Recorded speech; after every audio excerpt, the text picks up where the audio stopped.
So what you've all been waiting for? I'm gonna let them introduce themselves. I'm Patrick, Real Patty Daddy Gilmore from TSM. Abraham Straw Hat Lincoln Haskins, also from TSM. That's the strongest minions, by the way. Mikhail Iceblood Ninja McGee, also from TSM. I'm Charlie Linksair Papura, and I'm on CLG. My name is Cannonator Bateman, and I'm also on CLG. I'm Levi Pedersen Higney, and I'm on CLG.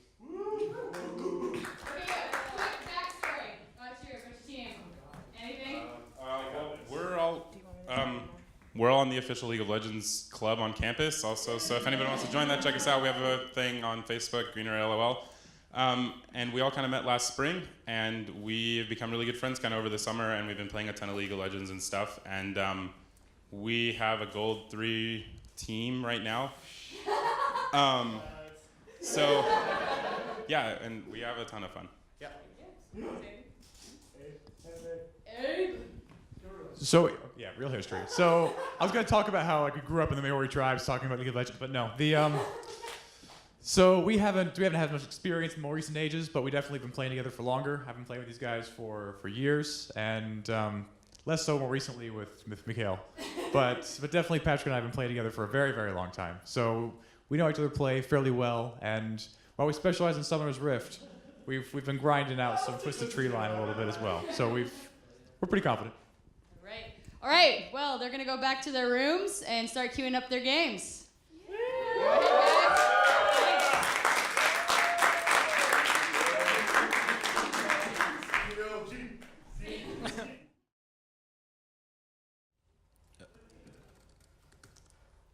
Okay, looks like we're good to go. We're gonna hop into Champion Select as soon as they go. Wait, no, they're supposed to go at 7, right? There's a Oh, I see. Okay. Yeah. Oh man. There you go.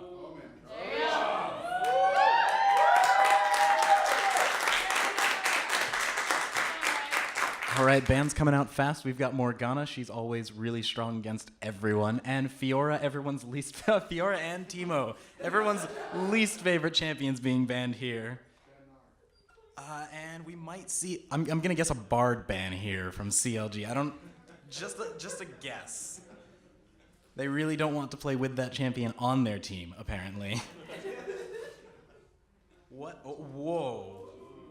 Tryndamere, if you don't know, is actually super strong on Twisted Treeline. He just scales forever and ever and ever, and you put like a Nunu and a Lulu on his team. He's this unstoppable death monster. So it looks like they're banning that out. Lynx Air plays Tryndamere, so maybe they just don't want that in this game.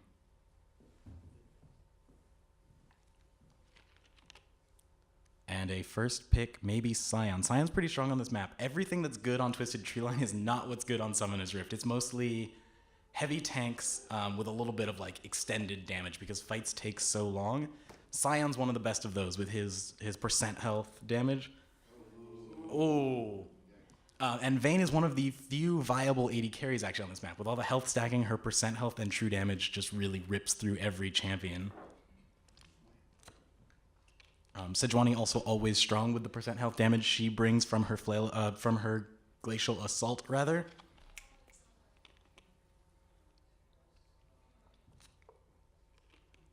And it looks like the final wow, a Lulu here. That's interesting with the Tryndamere ban, but maybe we'll see like an Urgot or that's my guess. If we don't have much protection, the AD carry might want to be Urgot. Don't prove me wrong.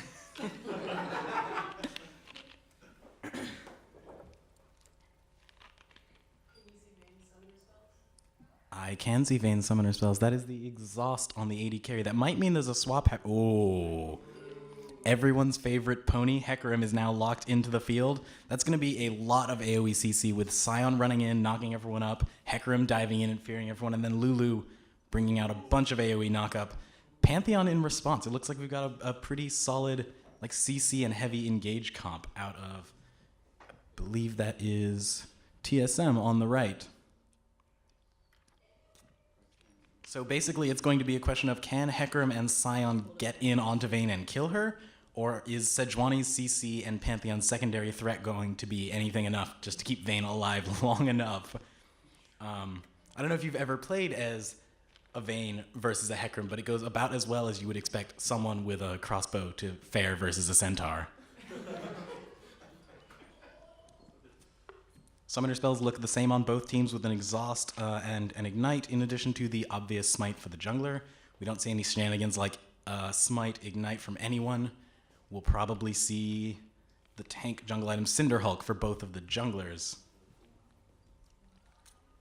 So look for a long game with tanky people that never die. And the game is going to start in 3 minutes. Players don't have hand warmers, so this might be a problem. No hand warmers, right? Cold fingers, the worst enemy of any gamer. Looking at the bans, it kind of looks like, I'm not sure what they were. MLT, I was hoping they would ban TSM and CLG, but we do have Maokai in addition to Fiora and Teemo. Maokai's just a strong top laner. We're really just, again, going to have this game be about can Straw Hat Linkit manage to survive and tumble around the rest of the enemy team long enough to win the game. It's basically going to be if Hecarim can kill Vayne. Hecarim does not do very well against Vayne if Vayne manages to avoid the ultimate. Tumble can actually knock him out of his charge, and that means that Vayne is just going to be able to tumble away again and again. As you may know, Tumble resets every time you attack someone, or rather, the timer starts once you attack someone. So if you're not attacking anyone, if you're not kiting, you don't get to run away, which means Vayne is very all-in against a champion that can just stay at a distance and prevent those auto attacks. And finally, we might actually see some man drop action out of Pantheon, especially in combination with the Sejuani ult. If they manage to get a good Sej ult and Pantheon jumps in, they might even be able to burst down a target like Lulu and kill him. I don't know that Sion is the target you want to try and kill in 2 seconds, but there is no AD carry for Team CLG, but that's actually pretty normal on this map. There are very few AD carries that have the sort of sustained damage necessary to survive. There's a lot of small jungle walls, which means, if you're an AD carry running away, you might just get trapped against a wall and die. It's much safer to be someone tanky who can run around. So them not running an AD carry is not all that unusual on this map, especially when they have good damage out of a champion like Hecarim. 1 more minute until the game begins, and we get to see this age-old rivalry of CLG versus TSM finally realized. Can CLG finally win a game in the playoffs? We will see. They are the higher-ranked team, but we all know CLG likes to choke anytime the game matters.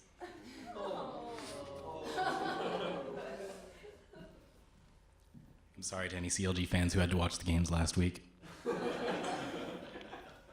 Too soon?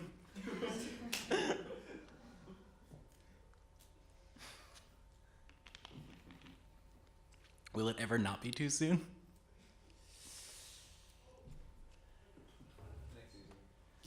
Yeah, next season they're going to have so much more potential, I think. And there we go. Awesome. Now we're going to stare at a nice loading screen for a little while. Can you all hear me well when I'm not speaking to the microphone, or is that... Yeah. Awesome. For recording, get close to it. What? It's going to be terrible for recording. Get close to it. Oh, okay. I will get really close. Hello, audience.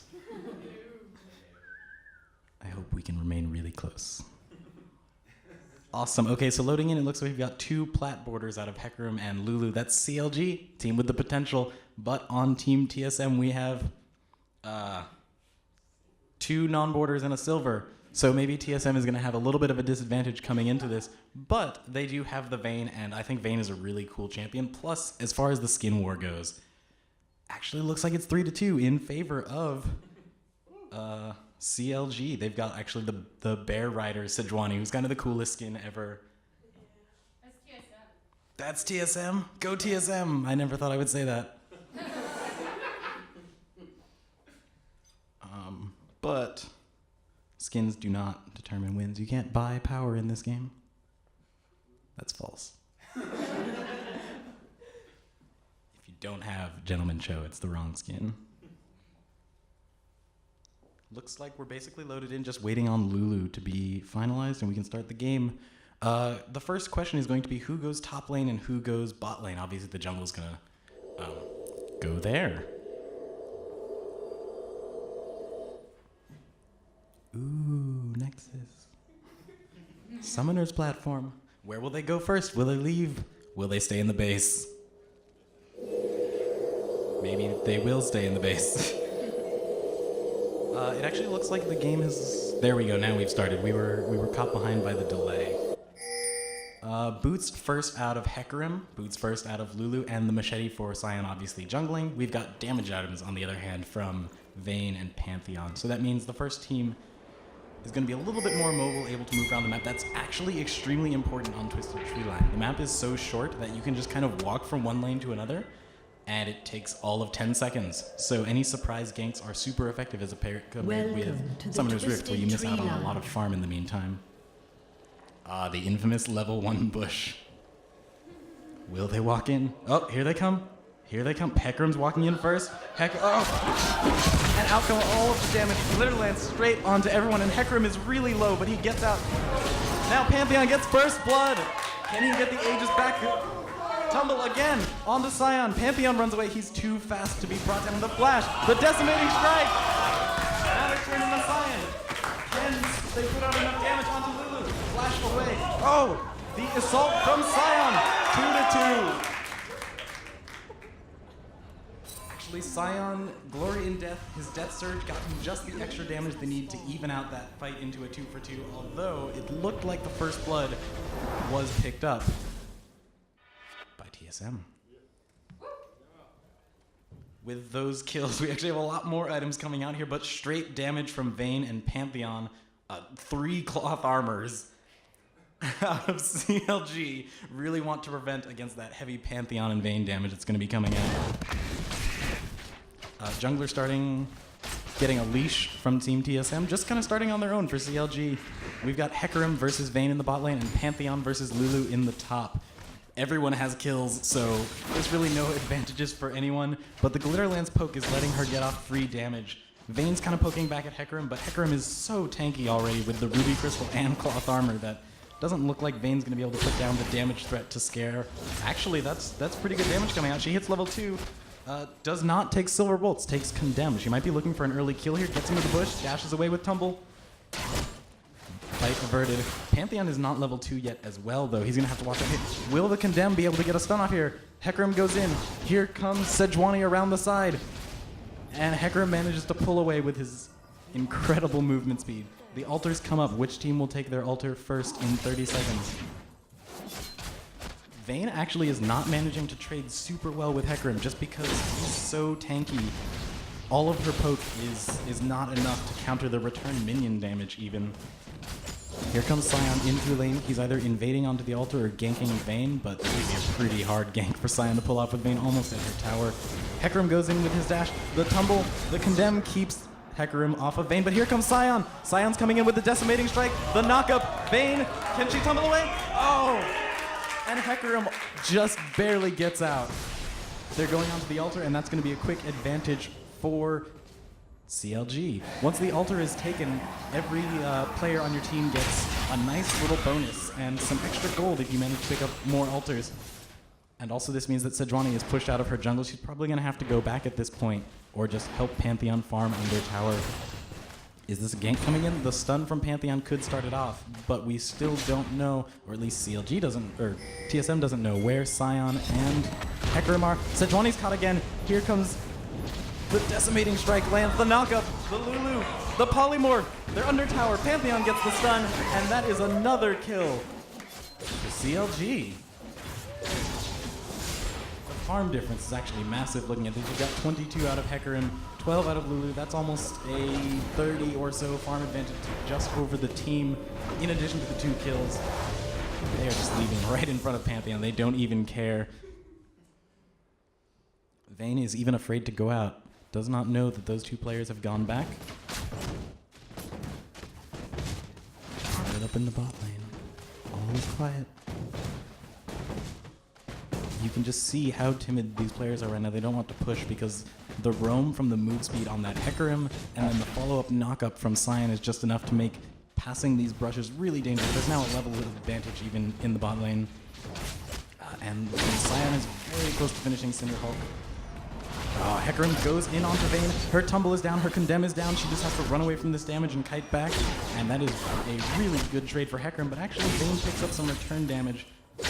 Ends up being about even. Here comes Lulu with the gank. Lulu, can she land the Glitter Lance? No, she backs off. Sejuani taking the altar back. TSM has a foothold on the map now. Sion is just clearing camp, not really putting much pressure on. Once his ultimate comes up, though, he will be able to unstoppably onslaught across the map. And it will just be very dangerous for Vayne to be anywhere. Vayne is still poking back, but the CS lead is massively growing, 38 to 12 now. Sion is just able to walk into Sejuani's jungle and force her way, but here comes the counter from Pantheon, the stun, the Glacial Assault. The damage just isn't going to be there. Hecarim is going to dive onto Vayne, and they're going to have to back off here, but Sion is continuing the chase, backing off now. The altar is not up, so there's no objective for them to take. They're going to just back off into their lanes and farm. We can see that Sejuani's having a lot of trouble here, just stepping into the jungle at all, almost unable to clear camps just because CLG comes in and fights them, but as we know, CLG is not averse to winning the first game. Here comes level 6 onto Hecarim. Will we see the pony charge?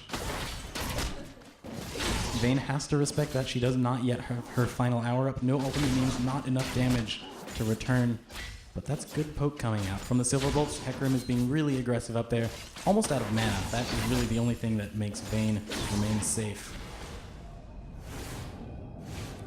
Sion again farming it up. He's actually not gone back to purchase his Cinderhulk, but definitely has the gold to do so. And once that's up, Sion's just going to get tankier and tankier. It's going to be on Vayne to farm up and get the damage they need to win in team fights.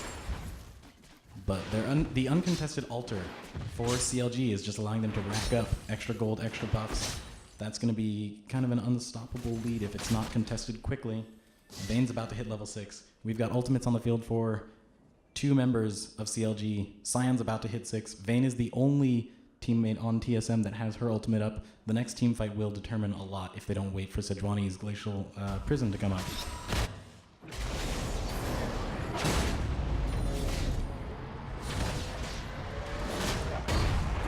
Sion farming up this camp, just has to get to level 6, and then the plays are really going to start. No 6 from that camp, but they still are going to come in and contest this altar, it looks like. Not letting TSM have anything at this point. Here they come, the pings are down. TSM knows they're there, but they also don't have Sejuani ultimate to engage this fight. Pantheon is going to think about jumping in, but it looks like he's going to stay top. Vayne dashes away. Oh, if the knockout, nope. Vayne backs off from this fight. Hecarim goes in with his ultimate, and Vayne manages to get away, but that is a terrifying situation to be in as a squishy Vayne versus a very scary pony. Sejuani recalls, and they just give up the altar. It looks like CLG is just going to take this game, and there's going to be nothing TSM can do back, at least until they have all their ultimates up. Sejuani is 6 now, though, and his building has not quite yet finished Cinderhulk. We see the Cinderhulk up for Sion. Looking at the other items, Hecarim is, of course, building towards Trinity Force so he can do tons of damage to Vayne, while Lulu is building up a little bit more defensively. It looks like she's just going to be buffing up Hecarim throughout fights. Vayne is, of course, going for the Blade of the Rune King first build that we're very used to. That will give her more attack speed, even more % health damage, and that's really what she's going to need to take down that hyper tank of Sion. But with how much gold Hecarim has, it's going to be really hard for Vayne to even just survive to put that damage out. A Brutalizer out of Pantheon. That early damage is, again, going to be necessary, but is it going to be enough? Pantheon, Sion farming up. His ultimate is up. Ultimate's up for everyone except for Hecarim, who we saw go on to Vayne last fight. All quiet on the western front. All of the altars are up. Here comes a gank down from Sion and Lulu from behind. There's only 2 members of TSM here. In comes Hecarim. Hecarim's ultimate is not up. Vayne tumbles away. The knockback.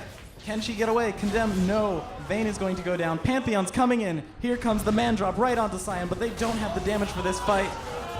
Pantheon goes down immediately. Hecarim chases onto Sejuani. The slow is down. Rampage going on.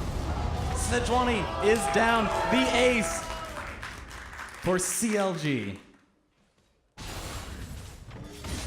Hecarim actually going into a slightly tankier build, getting Glacial Shroud rather than Sheen after Phage. Gonna pick up Frozen Fist, as everyone calls it. And Pantheon going for even more CDR with the CDR boots. That's going to give him 25% CDR. We're going to see a lot of spears coming out from Pantheon. But as we saw, they actually don't do all that much damage to this team right now. They are just too tanky. They have such a gold advantage. 12.7 to 8.8. It might be too much for TSM at this point. Vayne looks like she's bringing a gank down onto Hecarim, but I don't know if she wants to fight this giant horse. She's going to put some free damage down. His ultimate is up. It was not used in the last fight because it was not yet up. But Vayne is able to close the distance thanks to her passive. And Hecarim gets away with his move speed.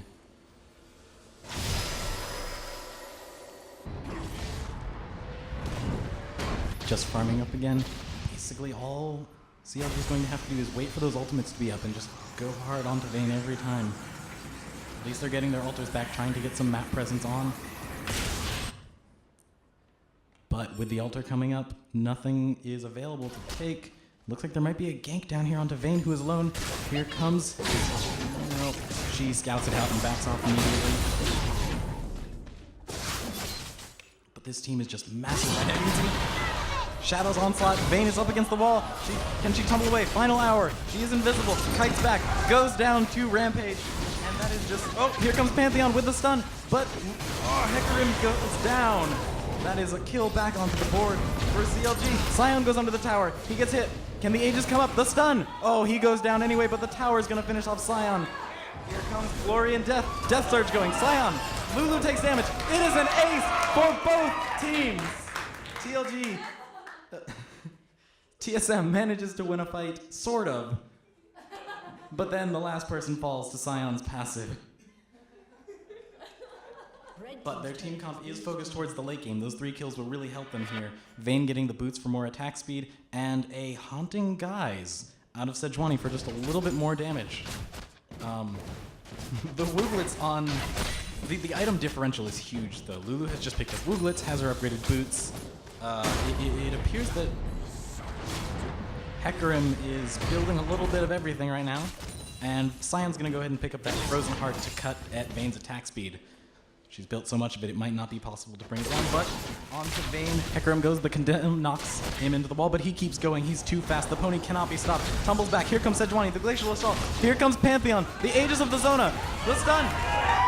Here, Sion comes in with Unstoppable Onslaught. The damage coming out. Vayne has to kite back and just keep alive. The kick. He's okay. Oh, Vayne goes out of the fight. Sejuani, again, more damage from Vayne. Another, oh, Sion goes down. Lulu tries to clean up. Perzonius is still up. And Lulu picks up a double kill. That fight looked really good to start for TSM, but CLG just ran away with it with the extended damage from their tanks and the shields from Lulu. No one could be brought down other than Sion and Hecarim. We just see more items coming out again and again from CLG. They've got the Frozen Heart down. It looks like Hecarim actually is also building a Trinity Force.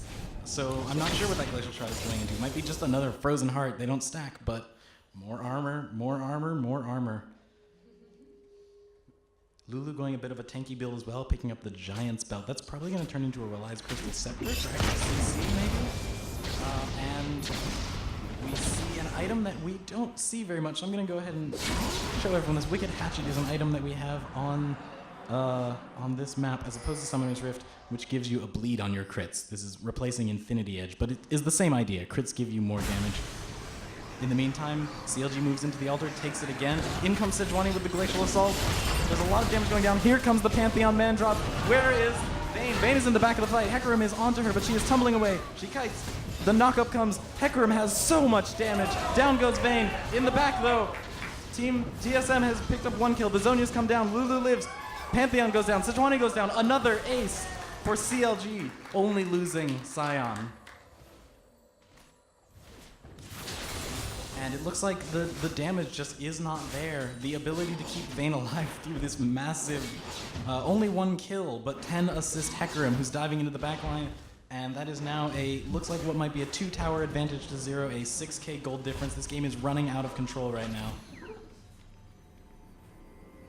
Hecarim still holding on to nothing but smaller items. One day we will see where his build is going. And perhaps a Brutalizer out of Slion just to get even more CDR. Spam the knockup from Decimating Strike. But until TSM manages to pick up some item power spikes, especially that Blade of the Ruined King is going to be crucial on Vayne if they're going to win any team fights the longer this game goes on. We see Boots of Mobility out of Sejuani. She's been able to be at every team fight, and that is really the only thing keeping them in. It seems like CLG has always had fewer numbers at these fights and only manages to clean them up, but they might be going in on this altar. Here comes... No, they're going to back off of this. Hecarim is a little bit too far away to join the fight. Sejuani goes in. Vayne is blue-pilling at the time, does not look ready. The final hour is not going to be dropped. No ultimates are used, but here comes Scion ultimate onto Vayne. Vayne is caught. Vayne goes down. Decimating Strike. Sejuani is still extremely low, trying to get out. Does she have another Glacial Shot? Yes, she goes on to Scion and falls down. That is a 2-for-0 for CLG. Will they take the tower, or will they fall back onto the Spider? It looks like the altar's up. They're going to go ahead and grab the safer objective and probably fall back onto Spider after that. They've still got 17 seconds on Sejuani, 10 seconds on Vayne. Let's see where they go after this. They're actually just going to push in on this bot tower and try and get an inhibitor down. Pantheon's clearing minions top. There's just so much pressure across the map from CLG. It doesn't look like TSM is able to rotate and keep up pressure. In comes the... Oh god, Vayne is so dead. Sejuani's here though. The man drop's coming in. The stun goes down onto Hecarim. There's not enough damage to take down these massive tanks. Pantheon runs away onto the fountain. Sejuani is trying to survive under tower, but Scion is tanking it. It looks like this is going to be a clean ace for CLG. Maybe one tower shot will finish off Hecarim. He goes down, but that is still a 2-for-1. The tower should fall and the inhibitor after it. We've got Vayne coming up right now. She might have the damage to force them off here if she comes in. Final hour is still up. The tumble, the knockup. She is exploded by Lulu's damage. This is going to be an inhibitor for CLG. Pantheon now coming in. This might be a kill for this team, but they are so far behind. Can he pick up another? No, he's backing off. Out comes the Death Surge from Scion, and Pantheon just has to run away as Scion whacks at the tower. If you look at Vayne, Vayne has not been able to survive these team fights. She is now 1-9, and the lack of damage is really killing them right now. But with Blade of the Ruined King up, maybe that can be a small difference. We see another Frozen Heart for CLG. Realize Crystal Scepter. There's so much CC available for this team that Vayne just has to run every team fight. Or she is ridden down by Scion and Hecarim. 10-1-10 out of Lulu. That champion is going to need a ban next game. She gives so many shields and so much consistent damage for this CLG squad, and they're on to the Spider. I'm not sure if TSM has noticed this. Vayne is going to walk up there. It looks like she's suspecting something, and this might be a team fight. If the Spider pulls them all in, they clump up for AoE. That could be a massive Glacial Prison, but it looks like here comes TSM. Wow, one Glitter Lance chunks Vayne. Pantheon's jumping in. Here comes the Glacial Prison. It's too late. The Spider is down. Hecarim is on to Vayne. Vayne goes down. Vayne barely goes down. Pantheon is not able to put enough damage out. Hecarim is saved by Wild Growth, and it's a clean ace and the Spider for CLG.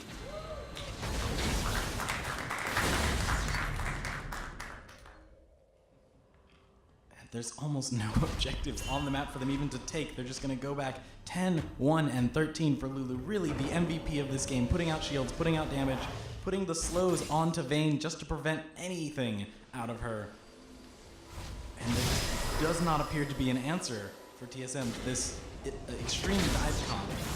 Maybe if they had Lulu, they could protect Vayne better, or if they had a more mobile AD carry like Ezra, she could get away, but this Hecarim dive is too real. Minions pushing into the base. CLG almost looks like they don't need to be in these team fights to keep winning the game, just because there's so much minion control. They can bounce back and forth between this open inhib and the last remaining tower for TSM.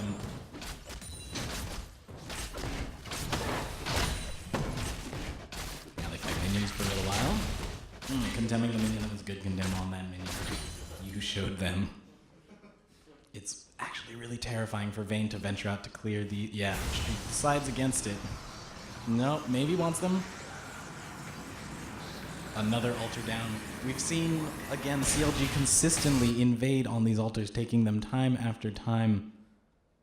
And all that extra gold is really adding up. That is now a 9k gold lead for CLG. They are massive in these team fights. It's going to take a perfect Sejuani ult followed by the man drop from Pantheon to even have a chance at the team fight. But Lulu is onto Pantheon. He won't be able to jump anywhere. Here comes Saya now. The decimating strike could bring the knock-up. Here comes Hecarim. Oh, they just piled onto Pantheon. Almost unnecessarily. And now it's going to be a 3v2 pushing in on the last remaining outer tower for TSM. They have backed off just to defend their nexus against minions. And this is going to be a second inhibitor down. Here comes Hecarim going in onto Vayne. The charge, the rampage, the flash from Vayne. But there is just so much damage coming out. She kites, she tumbles. Look at them, here comes Lulu with the damage. Wild Growth saves Hecarim. They're going onto Sejuani. The decimating strike knocks her up, and that is going to be a clean ace for CLG. Wait, here comes Pantheon back alive. And down goes Hecarim, maybe. But Sion is just tanking up this tower. Here comes the Ignite. The shields are huge. Sion cannot be taken down between his shield and Lulu's shield. There's just not enough damage. Minions and the team of CLG are going to push in on the base, and that is going to be game 1 for CLG.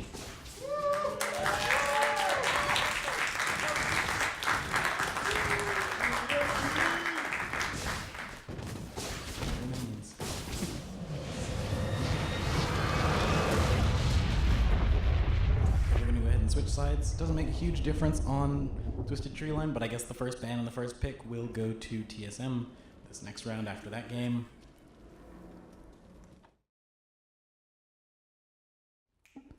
And we're going to go ahead and hop in right away. No wait for this game. Bans, will they be any different? We probably won't see Teemo and Fiora banned once again. But who knows? Sion, an immediate ban. I wonder what that's in response to. Tryndamere once again banned. I think they just don't want to give that power play up. Tryndamere is, again, extremely strong on this map, especially when paired with Lulu.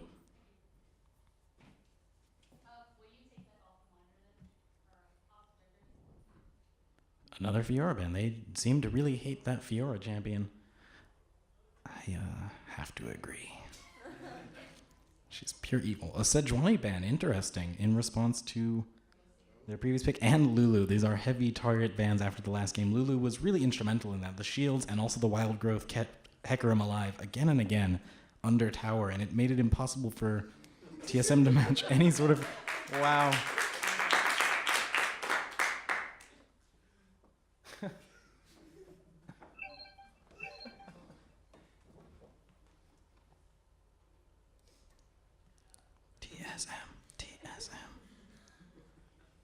And the Malzahar ban, I'm not sure what that's aimed at, but they banned TSM, actually. A little bit of BM to their opponents. CLG, so confident in this game that they banned out the enemy team. Will we see a return to the AD carry? Is it going to be Vayne? Is it going to be another mobile AD carry like Ezreal or Callista? Or will we see no AD carry at all? Renekton. For any of you who have played a lot of Twisted Treeline, Renekton is the bane of every top laner's existence, and the Bard comes out. We might see... There are really two possible Bard builds on this map. And there's Raver Bard, of course, which is the auto attack on hit. Constant auto attacks from Bard. Makes it look like he's dancing in a rave as he swings. But also there is Pizza Party Bard. Max that CDR, put the pizzas out, make sure your team is always well fed for the win. Jungle Udyr looks to be the pick. With all of these walls, his lack of mobility doesn't hurt him as much. A Pantheon, again, that's a heavy physical comp coming out from TSM already. So will they pick up an AD carry like they did previously and just tank it up on Renekton? Or will we see some sort of magic damage out of their last pick? Oh. Anivia actually adds interesting elements to this map. There's so much terrain that the additional wall can block them off, and if Anivia is able to stay away from Udyr, who can't get around the wall, that could be a problem for the Man-Bear. But Magical Voyage is always on the field. It's true when Bard is in play. And, ooh. This might be some massive poke out of Jace. Jace is a heavy counterpick to Renekton in top lane if you can snowball it at all. If Renekton gets ahead, that lane falls quickly out of control. So after game 1, TSM, some noise? CLG. Nothing gets you fans like winning game 1.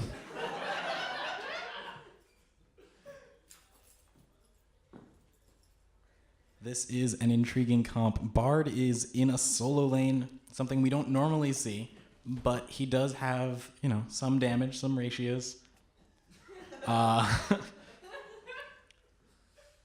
We'll have to see how this plays out. On the other hand, we have Pantheon again, the repeat, and again, using the Anivia to try and wall away Udyr, but the unexpected anti-synergy here from Bard, who's going to be able to get the whole team over Anivia's wall if he chooses to use his ultimate just to get over her W, and that could be a lot of damage coming out. On the other hand, the poke from Jace simply doesn't care where there are walls. It is extremely long-ranged, and it will mess up your day. We have just Udyr for tanking also for CLG. So the heavy burst of Pantheon might be able to pick off a target and destroy them, especially Jace, who does not have any mobility other than the move speed he gets from his gates and from switching his stances, but no dashes to really get out of that. Aegis of the Zionia stun, followed up by any number of CCs from either Renekton or Anivia, or even just the Anivia wall. The focus on this fight for CLG is for TSM is going to have to be to bring down Jace. He's going to put out a lot of range damage that if they can't stop immediately, they won't be able to follow up on just losing all of their gap closes, all of their CC. If he manages to get out and keep putting damage down, that Udyr frontline will be massive, and we don't really know what to expect out of a solo lane Bard. Again, the same summoner spells, Exhaust, Ignite, Smite, but a Ghost onto Udyr. That is really risky. If he is not able to get around the Anivia wall, he's going to be stuck there. At least Flash would allow him to jump that wall, maybe have a chance of getting on to any of the other team members, but really just Anivia with her range. The Anivia actually doesn't synergize very well with the rest of Team TSM just because they don't have any range damage to then attack from behind that wall. But if they can manage to trap the other team in a stun, in a giant Anivia storm of cold, icy damage, maybe they can get enough poke down to take further objectives. That really is always your strategy with Anivia, is not to win team fights, but to be so impossible to engage on that you can siege forever. How will they siege without an AD carry, though?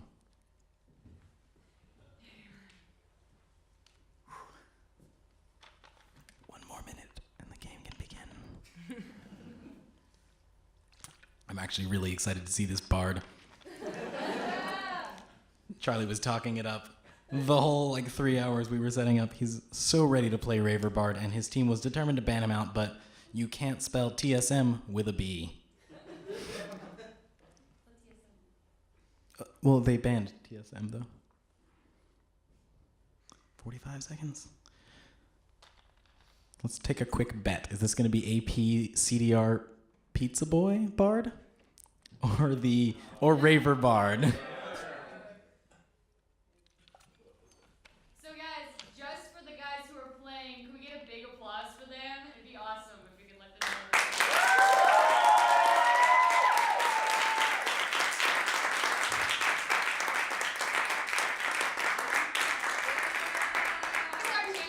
Can we get a chant for CLG? CLG! CLG! CLG! CLG! TSM? TSM! TSM! TSM! TSM! Oh man, excited to see this Bard. Don't normally get to see things like this in tournaments. But it promises to be very unique, at the very least.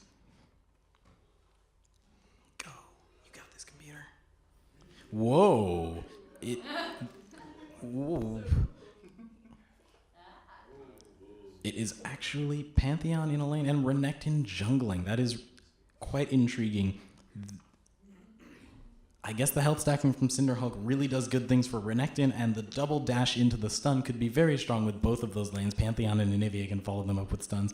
Pantheon jungle would also have pretty ridiculous ganks, but he doesn't synergize as well with Cinderhulk just because it's He is typically going to damage it up a little bit, especially with such a low damage squad as Anivia and Renekton. I am really just worried about this Ghost on Udyr, though. He's going to have so much trouble getting anywhere if TSM manages to get a lead and manages to wall him off. We're just waiting for Jace to load and we can go. He's trying to bring a better tomorrow. But hopefully it'll happen today.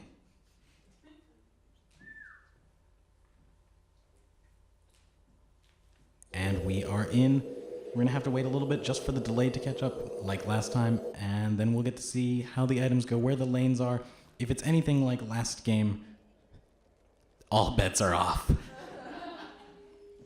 We'll wonder if CLG is again caught unaware in that brush, but we've got another... There we go, and we are good to go. Anivia is probably going to pick up a Doran's Ring for mana maybe, or just a Fairy Charm and some pots. Who knows? A mana crystal and some pots. Boots and damage out of Pantheon, and of course the machete for Renekton. A tier immediately for Jace. Jace is going to start stacking that damage quickly, which is important because the shorter maps actually don't give you that much time to build up mana. And it looks like we're going to see a Talisman of Ascension eventually out of this Bard. To the Twisted Treeline. I wasn't aware that that gave you attack speed, but I don't know. Maybe he's probably the master of attack speed Bard, so.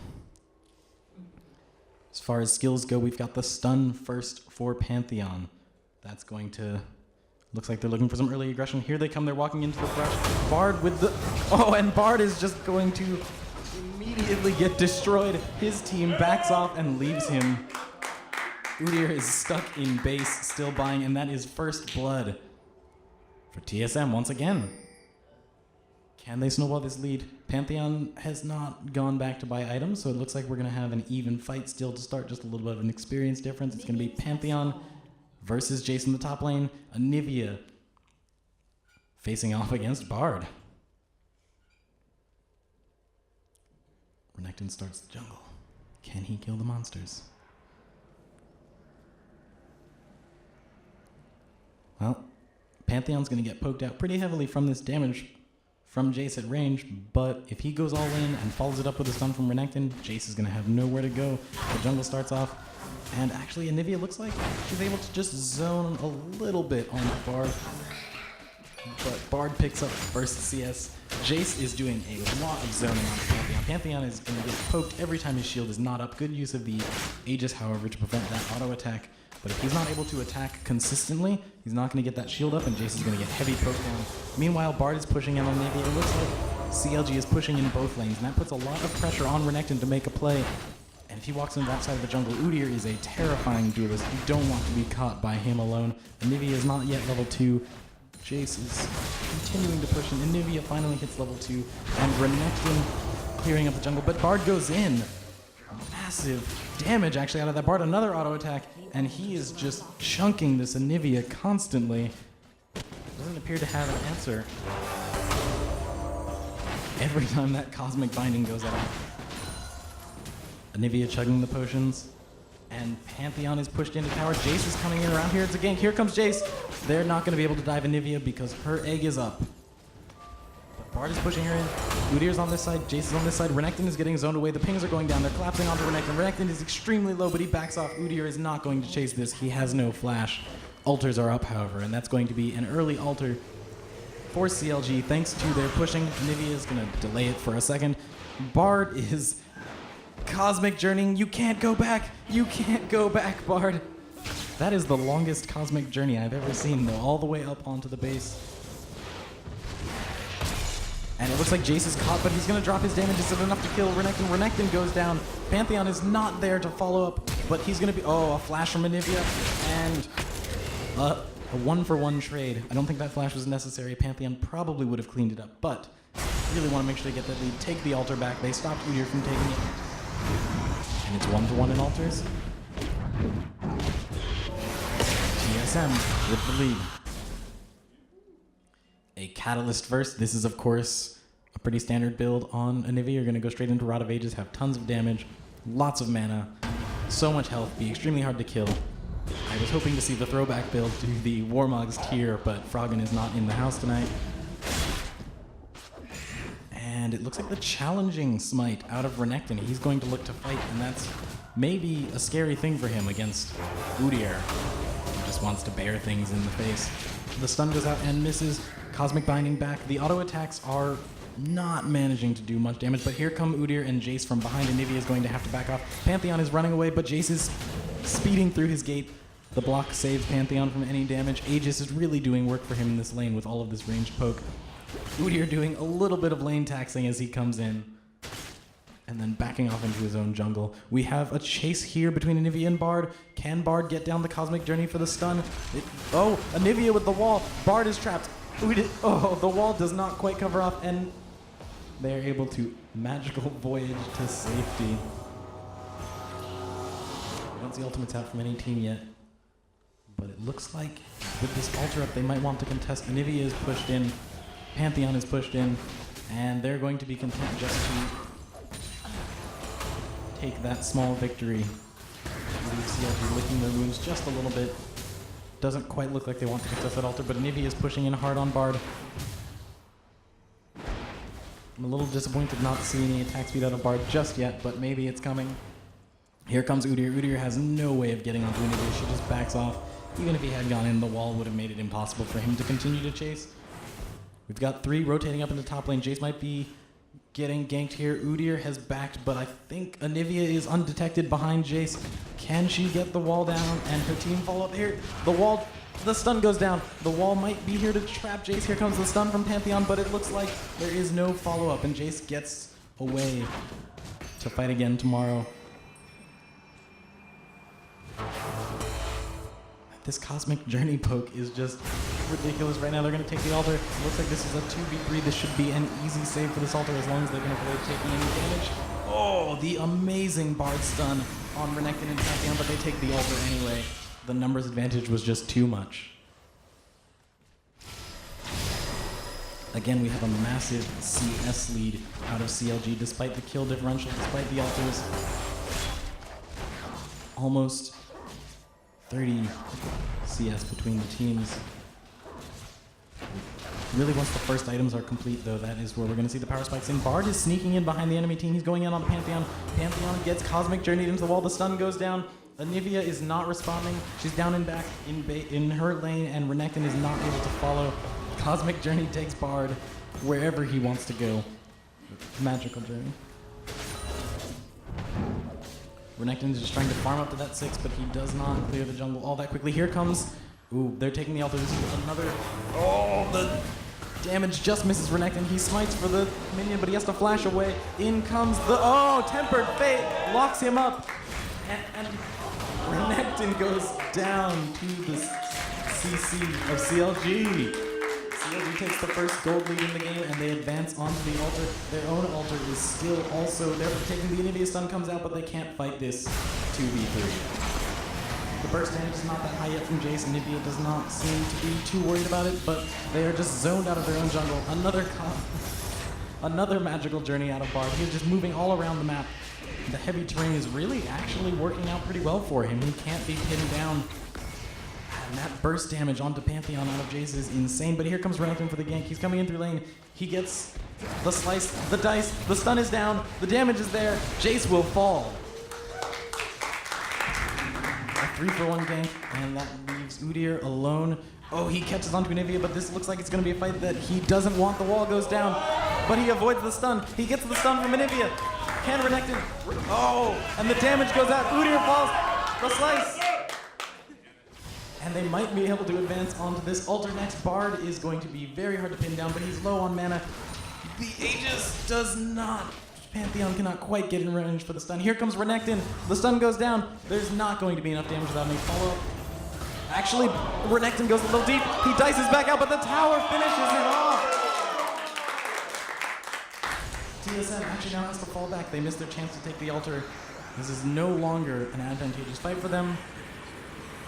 And the gold advantage is just growing, but Anivia is, the gold advantage is staying exactly the same, but Anivia is getting pretty big, 3-0-1. That's going to be a lot of damage coming out. There's a recall here, they know it's happening, and a little bit of damage sends Anivia back.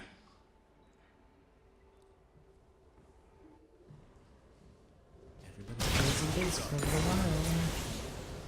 That poke damage out of Jace is just making it impossible for Pantheon to stay in lane. This whole team has to go in immediately. He actually finishes off the altar just barely. I thought he was going to miss it for a second. We can see Pantheon being heavily zoned away by that Pantheon poke, by the Jace poke. Jace is up about 10 CS, but Pantheon has yet to die this game. Udyr just getting a little bit of his counter jungle on, but this is going to be a contested smite. It looks like Udyr is just going to back off of this. He's got the slow on his smite. Oh, actually it goes, the slice from Renekton. He is giant. The dice is still up, he escapes, and in comes Pantheon from behind. Anivia is nowhere to be found. Renekton looks like he's going to go down, and that is a kill for CLG, but Anivia is following him from behind with massive damage out onto Bard. The poke comes back. Oh, Tempered Fate locks up, and the flash out. Udyr is chasing, but Pantheon's not able to follow up enough damage. A second kill for CLG, and they are running away. Can this stun land? No. Anivia, the only remaining member, is in extreme danger of falling just to those golems, but there's nothing to take here. CLG backs off for now after a wonderful team fight. We have the Cinder Hulk out of Udyr. On Pantheon, we have a Brutalizer, just the same as last game, and a Wicked Hatchet. And Renekton is going for what looks like damage before he even finishes the jungle item, picking up a Tiamat. Rod of Ages is complete for Anivia. That is their major power spike for now. But here comes, wow, a Catalyst and Talisman of Ascension for Bard. He is going to be running all over the map. We finally have the Cinder Hulk finished for Udyr. He will be extremely tanky. And Jace is actually going for attack speed before getting any more armor pens. They're just looking for a little bit more sustained damage, using him as like an AD carry instead of an AD caster for poke. Everyone shields in place for a little bit when Renekton goes on to the wolves. Farming him up. Actually, that Tiamat is letting him farm pretty quickly, but he's going to just melt in team fights, whereas Udyr is already starting to get extremely tanky.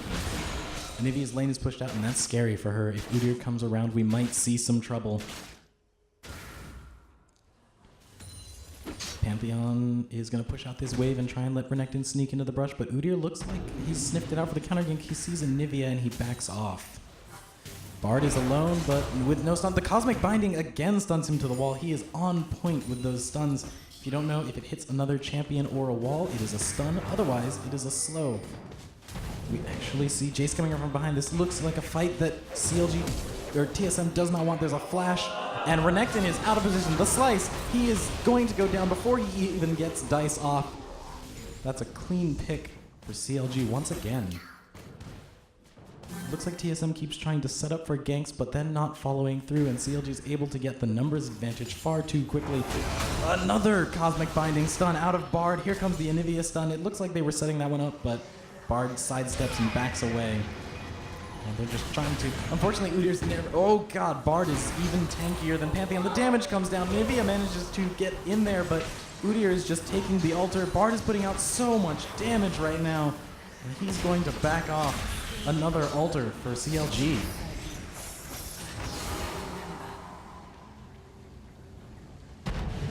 Once Udyr manages to get up the mana to stance, we're going to see Turtle and Bear and Tiger and Phoenix all brought down on TSM, and it's going to be a little bit too hard for them to handle, just because Renekton and Pantheon are both so squishy right now. It's a lot of poke also coming out from that Jace. Bard is actually getting caught here. Here comes the man drop, but he scouts it out and cuts back the other way. A magical journey to safety is... Oh, and the Tempered Fate for the escape. Where is Anivia? Can she follow up? No, Jace has gotten there first, and Bard is away once again. These cosmic journeys, the stuns coming out constantly. Onto a minion, actually. Another cosmic journey. The slice, the dice, the stun does go down, but Renekton is going to fall before Pantheon. Oh, Renekton gets out! The stun onto Jace, and now Pantheon has to turn and run. He gets Bard before he goes down. Exhaust is down on Jace. He's going to try to escape, but Anivia is not there yet, and Pantheon is going to fall back. But here comes the stun from Anivia. The burst, the wall, Udyr. Oh, does not go. Finally goes down, and Jace has put down so much damage. Anivia is running under the tower, but here comes Jace. The burst out of Anivia picks up a third kill, and that is an ace for TSM. They narrow the gold lead a little bit. This Bard is so fast. He's got Righteous Glory and Talisman of Ascension. It seems almost impossible for TSM to catch him unless they put all of their resources into killing him. Now with upgraded boots on Pantheon, maybe they'll have a slightly better chance, but his mobility around this terrain is just so ridiculous. Nothing can get onto him. Oh, wow. In he goes again. He pops Righteous Glory, gets the slow, but the slows from Anivia are keeping alive. Here comes Pantheon. The stun comes out. Here comes the spear shot. There's just not enough damage, and the threat of his return damage keeps Anivia out. She's low on mana. Another magical journey. Pantheon follows. Don't click the journey, Pantheon. He is now surrounded. What a bait by that magical journey, and Anivia has no mana for this fight. She has to flash away. Udyr ghosts. The stun does not get to go down, but he keeps going. You can't stop the bear. And down, Anivia is an egg. Renekton is low. TSM is going to have to actually, Jace dives deep, and this damage might actually pick him up. Anivia is back up. She's got damage coming out onto Bard. He goes down. Udyr dives. The wall keeps Anivia alive. The slow damage. The stun from Udyr. Anivia goes down, but Udyr goes down as well. That is a double ace. And in comes Pantheon.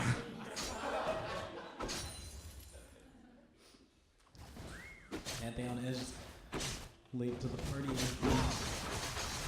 But gonna pick up these minion heart seekers, right? Pantheon had been there a couple of seconds earlier. That might have been a clean turnaround. The advantage to fights on Twisted Treeline is that everyone comes back so quickly, and the map is so small that Pantheon can die in the beginning of that fight, respawn, ult in, and almost rejoin the team fight. Now he has to wait 3 years for his ultimate to be back up.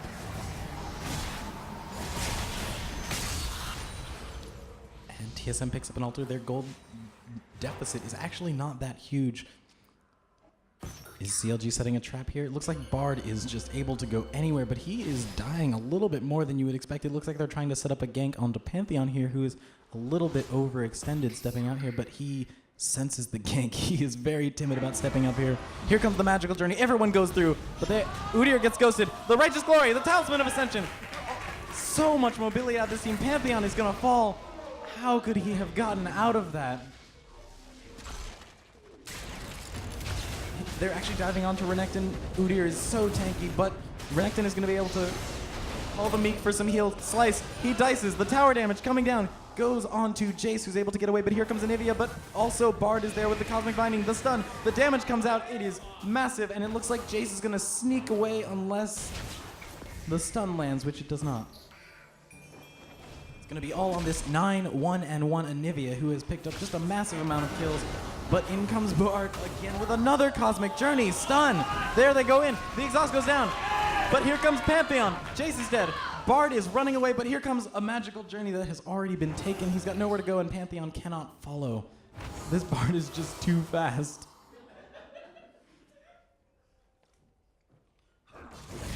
Swiftness boots out of Udyr, who just wants to run as fast as possible through these magical journeys that Bard is taking them on, and chase onto this bird. Phoenix and barbecue the bird for the rest of his team, but Anivia has managed to survive extremely well. If she can keep scaling up, that's a Wooglitz now. That is going to be huge in these team fights.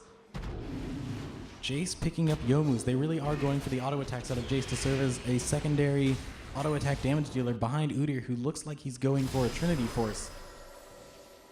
The items are actually there just for Anivia. Renekton finally finishes his Cinder Hulk.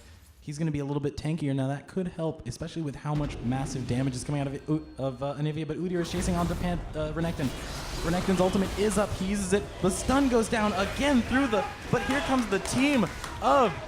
Oh my god. The magical journey is followed. Is there any follow-up? It looks like no. Pantheon gets the exhaust down. Can he get the stun? It is up. The Zhonya's... drops a pizza. In comes Jace. Somehow, CLG only loses one member there. Jace is coming off to the side. That poke is probably going to deter any follow-up here, but it looks like they're going to push onto this tower. Bard is still here, though. And the Cosmic Journey stuns have been real this game. They have a good siege potential, but no one to put damage on the tower. Renekton goes onto the tower. Jace puts down auto attacks, and they have to back off. That tower is getting low, and it looks like TSM, Anivia gets bursted immediately, but she is really tanky with that Rod of Ages. Also has the shortest magical journey ever out of Bard. But it was worth. Anivia with the stun, and looks like they're going to back off. Oh, here comes more. Ooh. The shot just misses, but they're flashing in on this Anivia. The Wooglets, the slice out of Renekton. The dice is there for him to escape, and we see 1 kill. 2 kills for TSM. They have evened out the gold exactly. This is really dangerous in the follow-up here, but Anivia is still going. Bard with another Cosmic Journey that stuns a minion.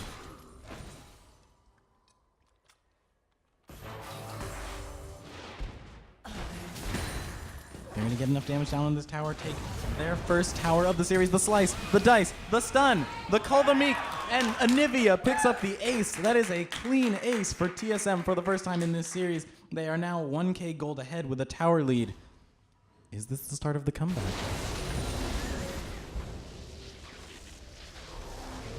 We see Sorkpen boots out of Anivia. She has such high base damage that she tends not to build AP and instead just focuses on more and more penetration. We see now Haunting Guys coming out. That is going to be a lot of magic resistance that goes down the gutter. But, on the other hand, we actually don't see that much magic resistance on the team of CLG. They've got the Merc Treads on Bard, and that is it, other than their natural MR. It seems like they just don't care about damage. All they do is go hard through these magical journeys. Go big or go home. Actually, it looks like they might set up another one to poke down. But Bard's ability to go basically halfway across this map on magical journeys is so strong.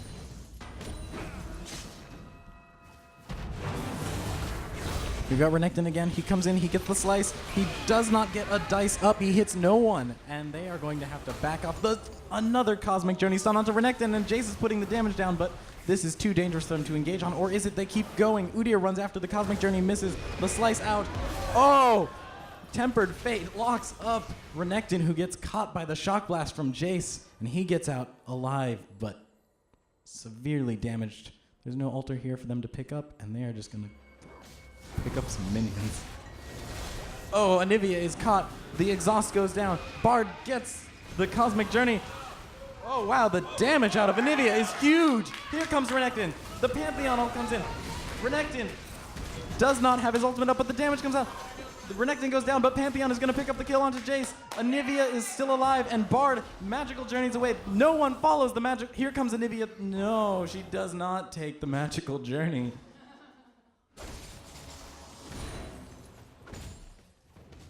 This Renekton is getting tankier and tankier, now picking up a Randuin's, which is really going to cut the auto attack damage of Udyr and Jace. I do see a double item out of Pantheon here. It looks like it's the Wicked Hatchet for crits. I do not know if that was intentional. They don't stack. Hopefully we'll see what happens there soon. And it looks like we're going to see another active item out of Bard. He's building towards the spooky ghosts, as you might know them. Trinity Force almost complete for Udyr. He is terrifying once that's done, and there's massive armor penetration as well for Jace. Once he manages to stack up that Manamuna into Muramana, he's going to put out huge damage. There's almost no armor on anyone except for the Wooglets out of Anivia and the Randuins for Renekton. Pantheon is going to get melted.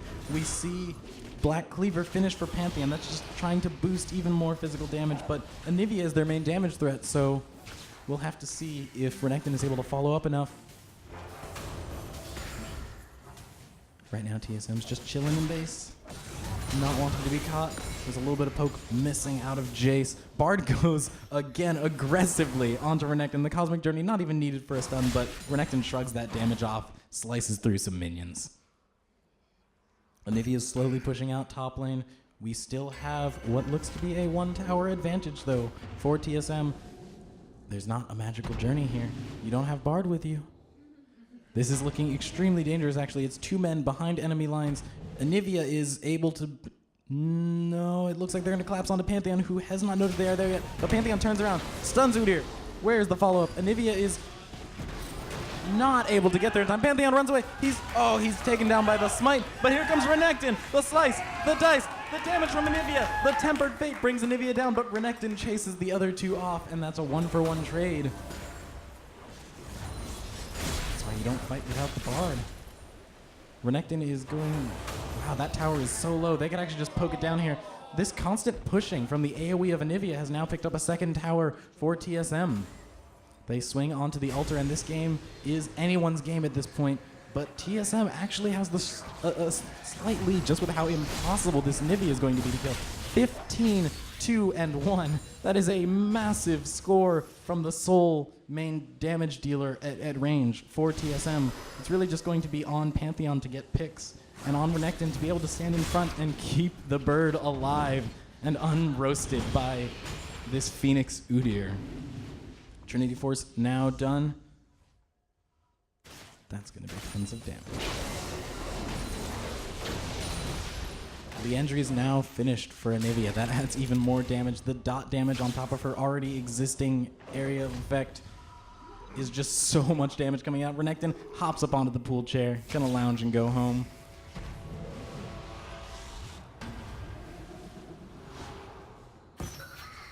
So much CDR once again out of Pantheon, picking up not only the Black Cleaver, but also the Boots of Lucidity, which you never see, but Udyr is going onto the Spider. It does not appear that TSM even knows that this is happening. They are looking to set up a gank here, and finally Anivia starts heading that way, but it's going to be too late. Is it? The wall goes down, the burn goes down, but they pick up the Spider buff. They have to get away. Nothing is able to stop them from running away. This, actually, Talisman of Ascension and Righteous Glory are still up, so CLG could turn this around and make a fight, but they're just gonna go back. Looks like TSM loses a little bit of their gold advantage, but if they catch someone here, this could be huge, but they both go back at the same time.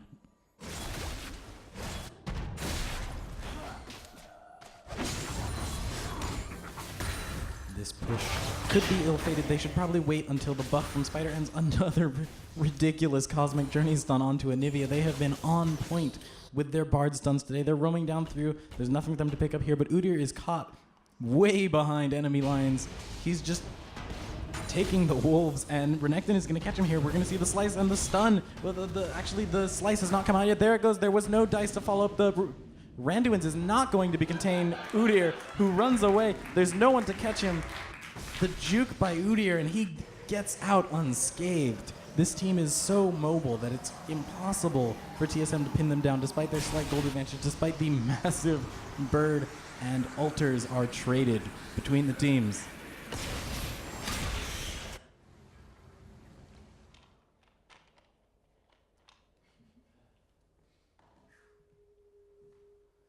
Lull in the combat. It seems like both teams are a little bit afraid to start the fight that might end the game, but Udyr has now finished Aegis of the Legion. That is going to be massive against the amount of poke that Anivia is bringing out. She's finally picking up Chalice, which is no longer that core on Anivia, especially on this map, thanks to all the mana regen you already get.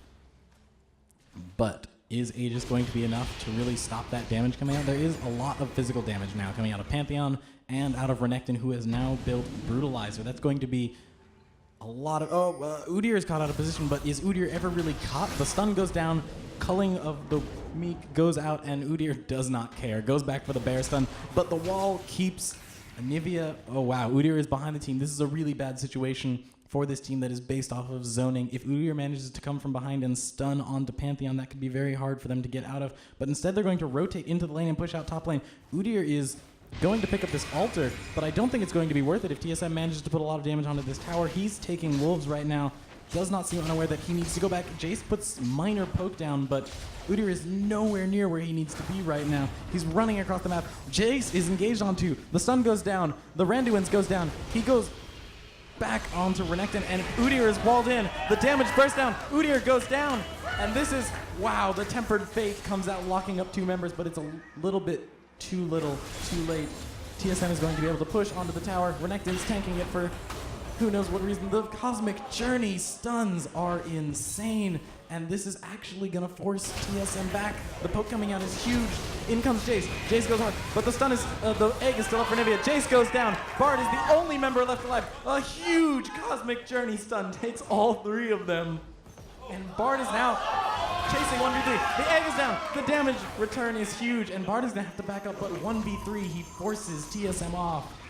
That is ridiculous coming out of Bard. He's now got this Luden's Echo, which is a new item, in case any of you don't know. It gains charges as the game goes on. It's kind of like Static Shiv, but for your mages. And with how much Bard is running, he's going to amass all of the stacks on that item every time he takes a magical journey. It's... Anivia lands the stun and is probably going to be able to back out of this, but actually there's a lot of chase potential from Udyr and Bard. They keep going. The slow zones them away, and Anivia backs to safety. Her egg is still down. Her egg is now back up. Udyr is coming off from behind, but actually Renekton is here. They're going to back off of this. They don't know where the numbers are, and Pantheon is not in position, but Jace was actually in base. They could have gone on to that. Anivia is not going to be able to track down this Udyr, who just runs, pulling up the shields, but Pantheon gets the stun down. Udyr has nowhere to go. The stun misses. Another dash comes in. The Randuin's active goes down, but Udyr keeps running. The slow is down, and he is not going to be tracked down. Bard is coming in from the side, puts the slow down, and puts the end of the chase, but Pantheon goes on to him. Can he get the Aegis out? No.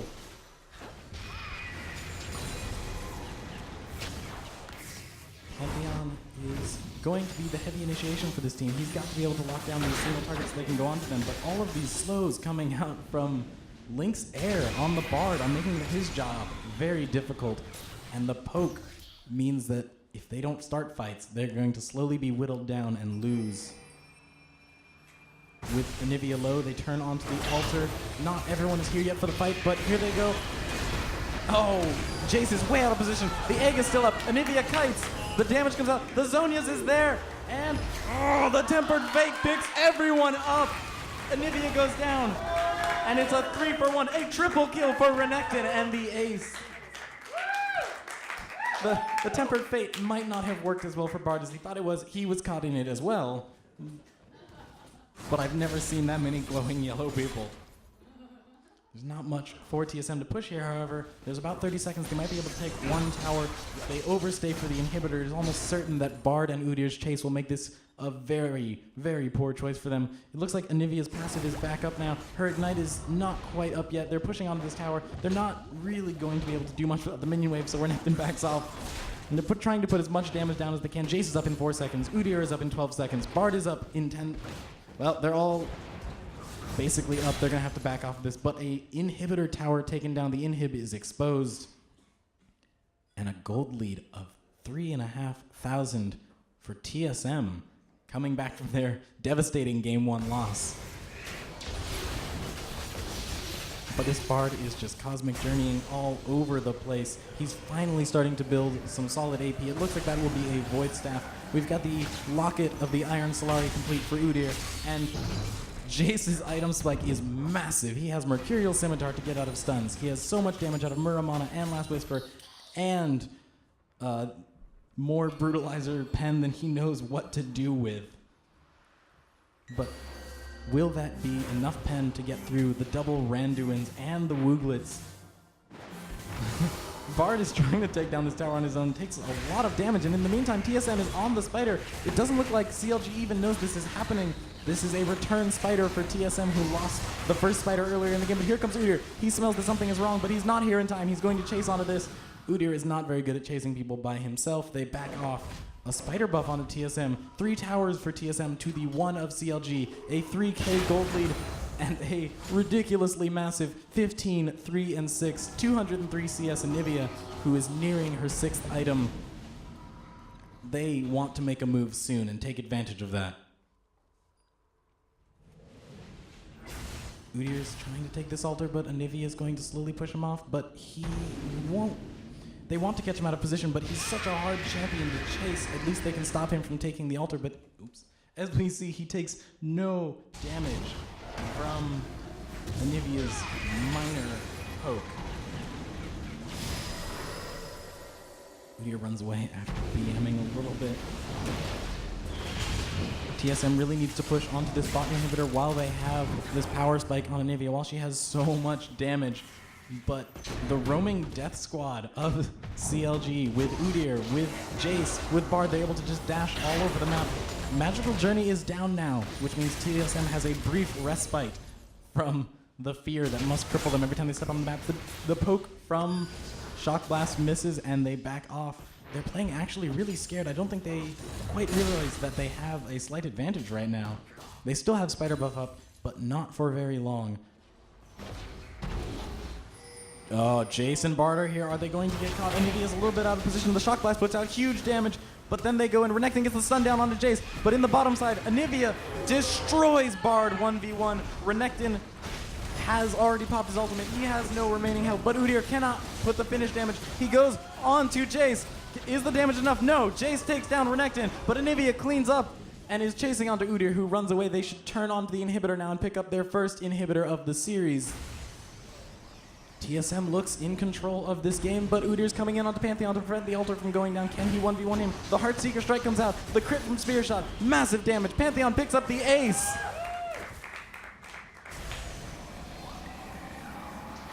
And the altar. We've got 20 seconds on the nearest champion. It looks like Anivia should be able to take this inhibitor down. Actually, if Pantheon were here, this would be even faster. The tower might even take some damage. 10 seconds left. I almost imagine that if Pantheon were here, we'd see a tower go down, but instead we have Anivia here alone. 7 seconds on Bard. Can there be enough damage to put this game away before anyone comes alive? Bard is up. He's going to Cosmic Journey immediately into this fight, but there's so much damage going down on this inhibitor tower. In comes, we're going to see a Cosmic Journey stun. It goes down. Tempered Fate is not available, however, so he cannot follow it up. Merely chases Anivia off, and the tower barely lives. It looks like it's taken some damage, but the health bar is off the screen.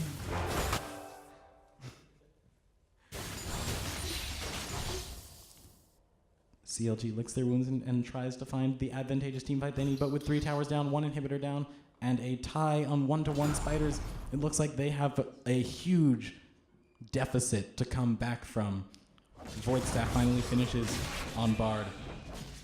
This Udyr's getting tankier and tankier, picking up Frozen Heart, but what he really needs is more magic resistance against this massive damage coming out from Anivia.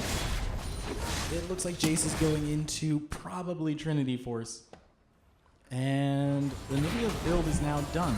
So TSM needs to take advantage of this and not let CLG back into the game. Udyr's trying to run away. Bard is caught. Bard is going to run away.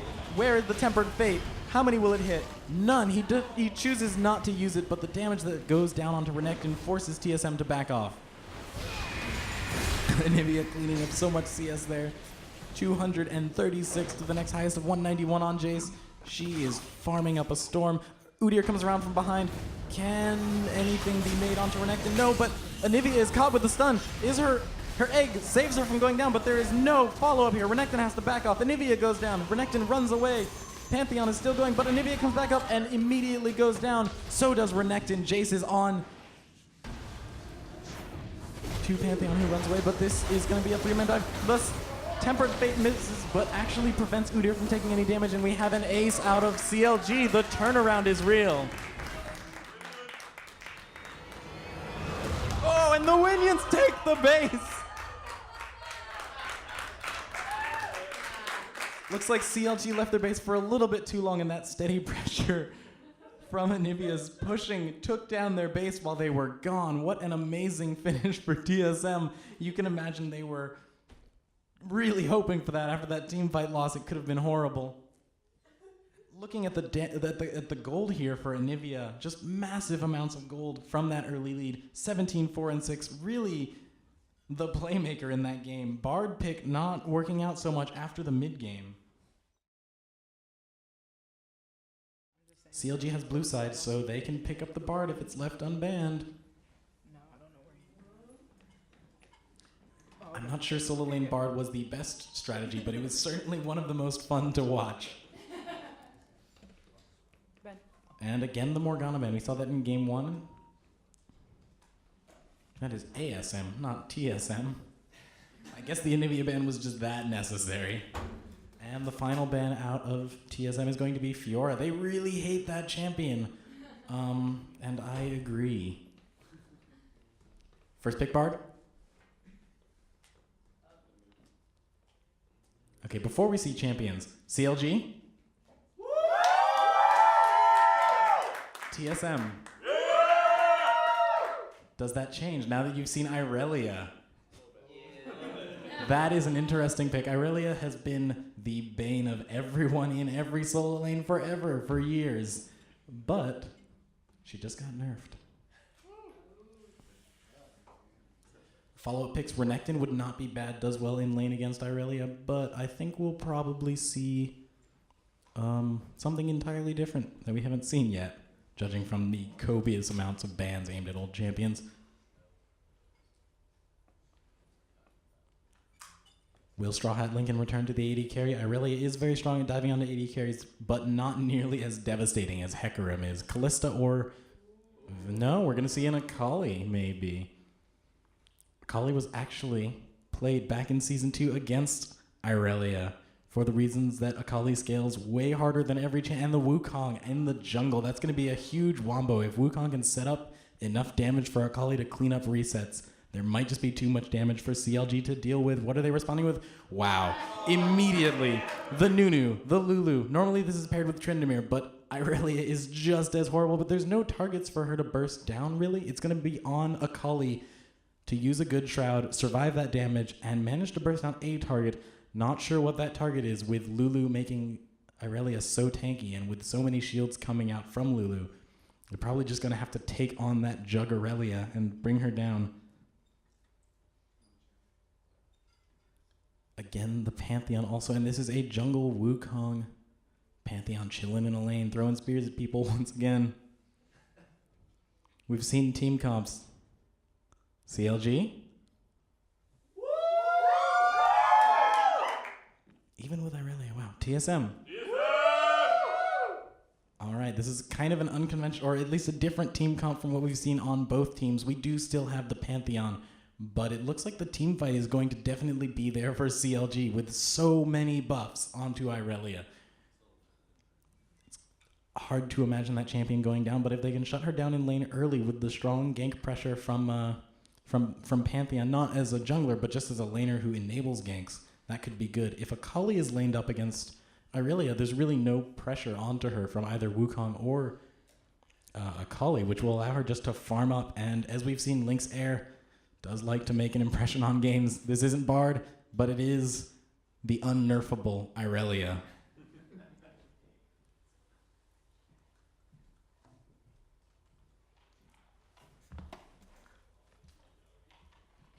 Normally the way this comp would work, you'd just see Irelia getting buffed up and diving onto whoever's squishiest. There is no AD carry on TSM, so that's not quite as strong a strategy, but as we saw in the last game, Pantheon does not have any escapes. He's not very good at running away.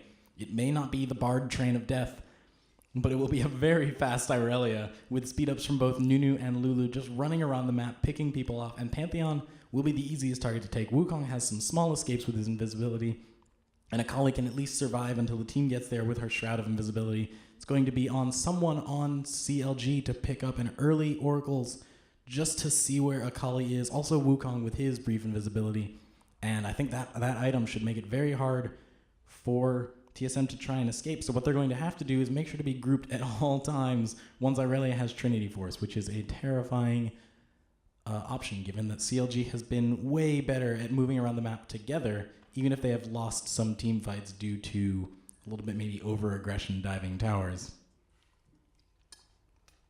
Of course, the main enemy will once again be the minions, so we're going to have to watch out for them. They win every game. 1 more minute remaining in Champ Set. This is game 3. The winner of this takes home everything, including a nice fancy prize. And glory, which is what matters.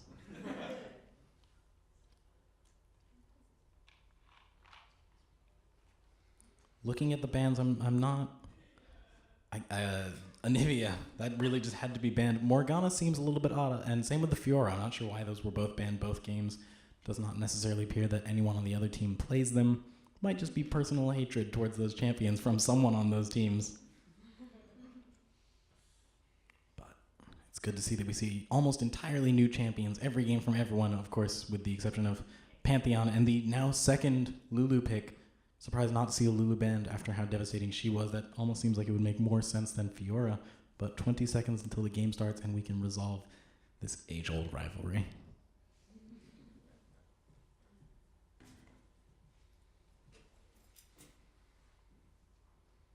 It is going to be almost entirely on Irelia to put out that damage. Nunu does basically no damage. Lulu is a support.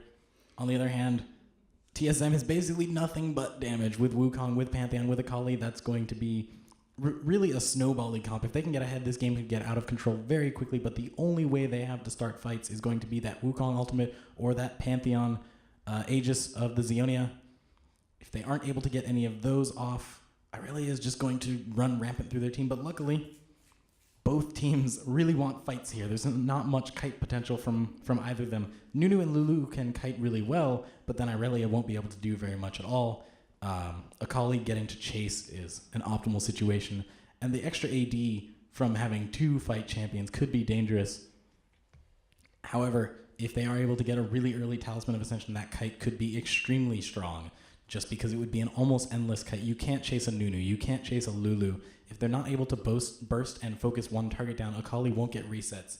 And Akali's extended damage without resets is pretty low. Same goes for Pantheon and Wukong as well. Everyone's loaded up. We're going to have a brief respite here before items are purchased.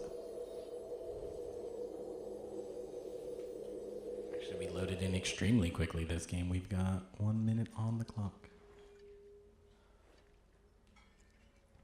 Nunu Jungle is extremely strong on this patch as well. He actually returns a percentage of his health on his auto attacks. And with Cinder Hulk letting you stack up health, he will do a decent amount of damage so long as he eats the right buffs. They're into game. Once again, we see Machete as usual. Triple boots out of TSM. They're not going to have much fight power early on. Lulu and Nunu look like they're just waiting in base to pick up another potion. They've both had... CLG has had very poor level 1s. Both of these games losing out on the first blood and giving up early advantages. So they're just going to stay in their base, get some potions, get ready to lane. TSM returns to what they've been doing, camping in a bush and being ready for the kill. But it does not look like there will be one this time. This actually benefits slightly for CLG just because their comp does scale so hard. They have to make no mistakes early on and they will simply snowball to a team comp victory if they were able to get Irelia rolling. No mistakes is the name of the game for CLG. 1 minute and the game is about to begin. The discipline of CLG to just wait there for potions. Not budging an inch. Minions have spawned. There we go. We see them pick up a potion and head out of base. Irelia is still sitting on the fountain because her base is a little bit farther away from the lane. And in they go. No early level 1 fight. Both champions are just going to step into their jungle and begin farming immediately. Everyone heads to lane. Akali does not leash. Nunu does not need a leash. The game begins. Pantheon versus Lulu. There should be a lot of poke coming out of Lulu, but Lulu's going to run out of mana early on. She's not able to manage her auto attacks and Glitterlands well. Irelia goes on to Akali, aggressively puts down the stun. That's a ton of damage coming out. Irelia is extremely strong in the early game. Akali's level 1, not so great, but there are a lot of minions putting out damage for Straw Hat Lincoln, but the Ignite is down, into the bush, the flash away. No way that this damage is going to be enough. Irelia picks up the first blood, and that is an extremely early first blood for Irelia. That is a terrifying thought for TSM. You have to be careful at early levels 1 through 3 for Akali, or people will just go onto you immediately. It's going to be on TSM to answer with any advantage of their own. But Wukong is barely clearing the jungle. These minions are tearing at him. He's got to start chugging through potions. The cloth armor and consume from Nunu means that he's going to stay fully topped up on health. Pantheon is having trouble clearing against all of the poke of Lulu. He's falling behind and the lanes are pushed in. This is the same game that CLG has played in each of these games. Push out the lanes early, contest the altars, take an early advantage, level 3 to level 1 in this bottom lane. Akali cannot do anything. This could be very dangerous. She's going to lose almost all of her health in that trade. Has to get level 2 before attempting anything. Here comes the Lulu with the gank. Glitterlands misses, but more damage is going down. Lulu takes a tower shot, and this gank probably is going to have to be called off, but Lulu is still here going deep with the Glitterlands. Akali's getting incredibly zoned away from minions. Where is Wukong? Not here. Lulu tanks up the tower and barely gets out alive. They are focusing this Akali hard and not allowing her to get off the ground. Nunu, meanwhile, picks up the ultra. This is a quick, huge advantage for Team CLG. Wukong actually having to clear the minions of Akali, who only has 2 CS, is still sitting at level 1. She has been focused so hard in this early game. It looks like they're not even going to freeze this lane up for her. They're going to send her back bot lane, where she is just getting murdered again and again by Irelia. Something has to change, or TSM has already lost the game. She's actually going to follow Wukong around just to get level 2. This is a smart choice by them, because if Akali is not able to get into the game, it is basically over. But it is a desperate move. Irelia is not even in lane, and Akali is getting zoned away from CS. Is the double jungle going to continue? No. Akali goes back into lane. Irelia is farming at the Wraith. This is the safest time for Akali to be there. She should be picking up that experience, pushing out that lane. Lulu is moving into the jungle onto Wukong. This is very dangerous. Akali could collapse. Here comes the Glitter Lance. Wukong is there. Oh, Akali is coming in from the back. This might be a kill back onto Akali. No, here comes the Nunu. The Shroud goes down. Akali has nothing to follow up with. Here's the team of both CLG and TSM, but it looks like TSM is probably going to have to back away. Nunu comes in, has no damage, but drops down the slow. Wukong flashes away, and that... Actually, Wukong goes back in. This could be very dangerous. Akali comes in to pick up... Lulu is bursted down immediately. Pantheon is onto Nunu. TSM needs to focus one target and pick up a kill onto Akali to get her rolling. Here they go. Nunu goes down. And it's on to Pantheon, who is going to have to really take that advantage and snowball it. He is the only CC on the team until they hit level 6. He's going to be half the one making plays, and Akali is still level 2 in this lane. She's going to have to get out of here, right? Aurelia goes immediately onto her. There is no one coming from TSM. The Shroud is the only thing keeping her alive, and she backs off. But Akali is getting blasted by Aurelia. Wukong is nearby. Aurelia backs off, and Akali is so low. Going back into lane here could be extremely dangerous. She should go back to base and heal up. It looks like that is what is going to happen.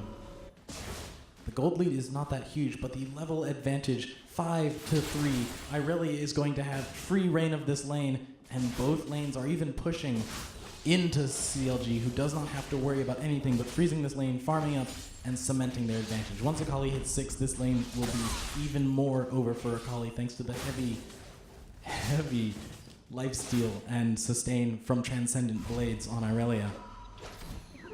Wukong is going to have to babysit this lane extremely hard. Pantheon has actually switched. Akali is now in the top lane against Lulu. It is still a level 3 to level 4 difference. Slightly less bad. Aurelia is 2-0 with 37 CS, almost as much as the whole team of TSM has right now, sitting at 43. Pantheon wants to go in, but level 6 for Aurelia is too dangerous to engage on. Wukong is nearby, but Wukong is at 40% health, barely able to fight. Aurelia is huge. This fight would be a disastrous mistake for TSM to make. They have to be patient and look for the perfect moment. Akali is getting ganked by Nunu, but there's no one there to follow up. Wukong hit 6, look like he might be coming around onto Aurelia. This fight could be dangerous. There are huge numbers of minions there. Wukong cannot go in on this. Pantheon's going to farm up in their tower, and CLG pings onto TSM's altar. It looks like they're going to try and take that. Akali is getting ganked once again. Nunu is here. Aurelia is here. Akali shrouds into invisibility. Juke's back, stays in the shroud, but CLG just splits around. She ducks into the pit. Wukong goes onto Lulu. There is Pantheon. There is the damage. Lulu goes down, but Akali comes back into the back of the fight. Pantheon is low. Aurelia picks up 1 kill. Wukong onto Nunu. That is not the target they need to be focusing. Aurelia is still alive. Wukong is not able to do anything. Turns to fight Aurelia. No mana. Wukong, can he dash onto... Picks up the kill on Nunu. Wukong picks up another kill, and that is a 2-for-2 trade. Actually, TSM comes out even in a fight that looked horribly disadvantageous for them. However, Aurelia picks up another kill and another assist. Aurelia is huge. 52 CS. More than the whole team of TSM. Aurelia is going to be massive with those 3 kills. That Sheen should probably turn into at least a Phage, maybe a Zeal.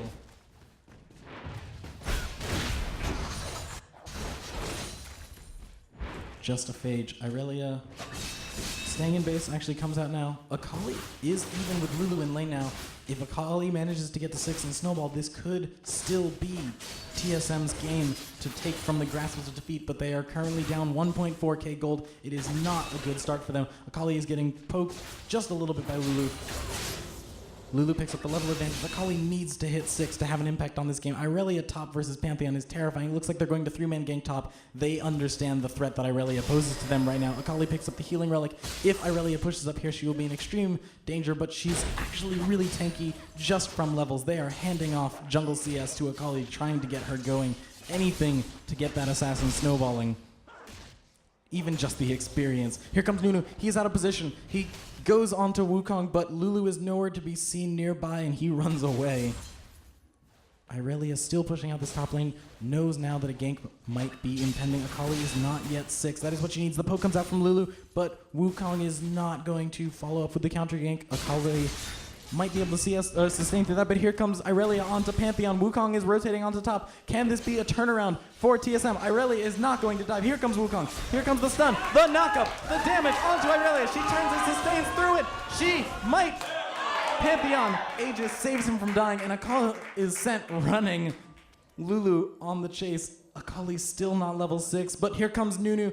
Wukong is going to be able to clear this up, but this is not a good situation for Akali, who goes down to the AoE.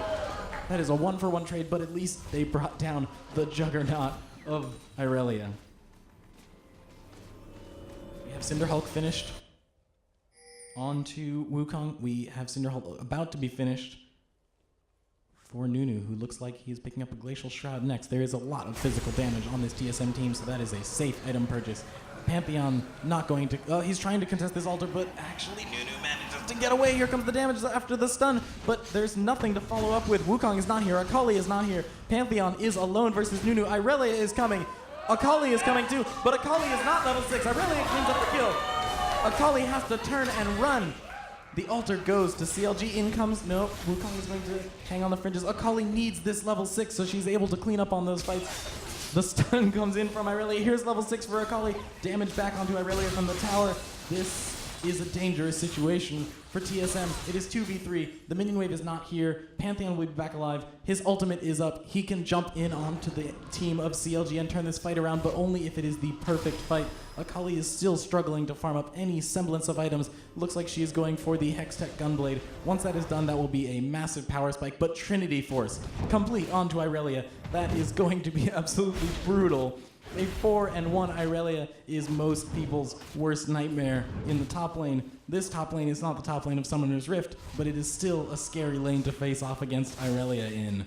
Nunu is finishing up Cinder Hulk as soon as he can. Looks like he's going back now to get that. And Pantheon once again, but actually Akali goes in onto Lulu. She's not going to have the damage to finish this off. Her ultimate is up, but Lulu is just slowly backing out. Here comes the Wukong. Wukong will not be here in time. The poke might come back.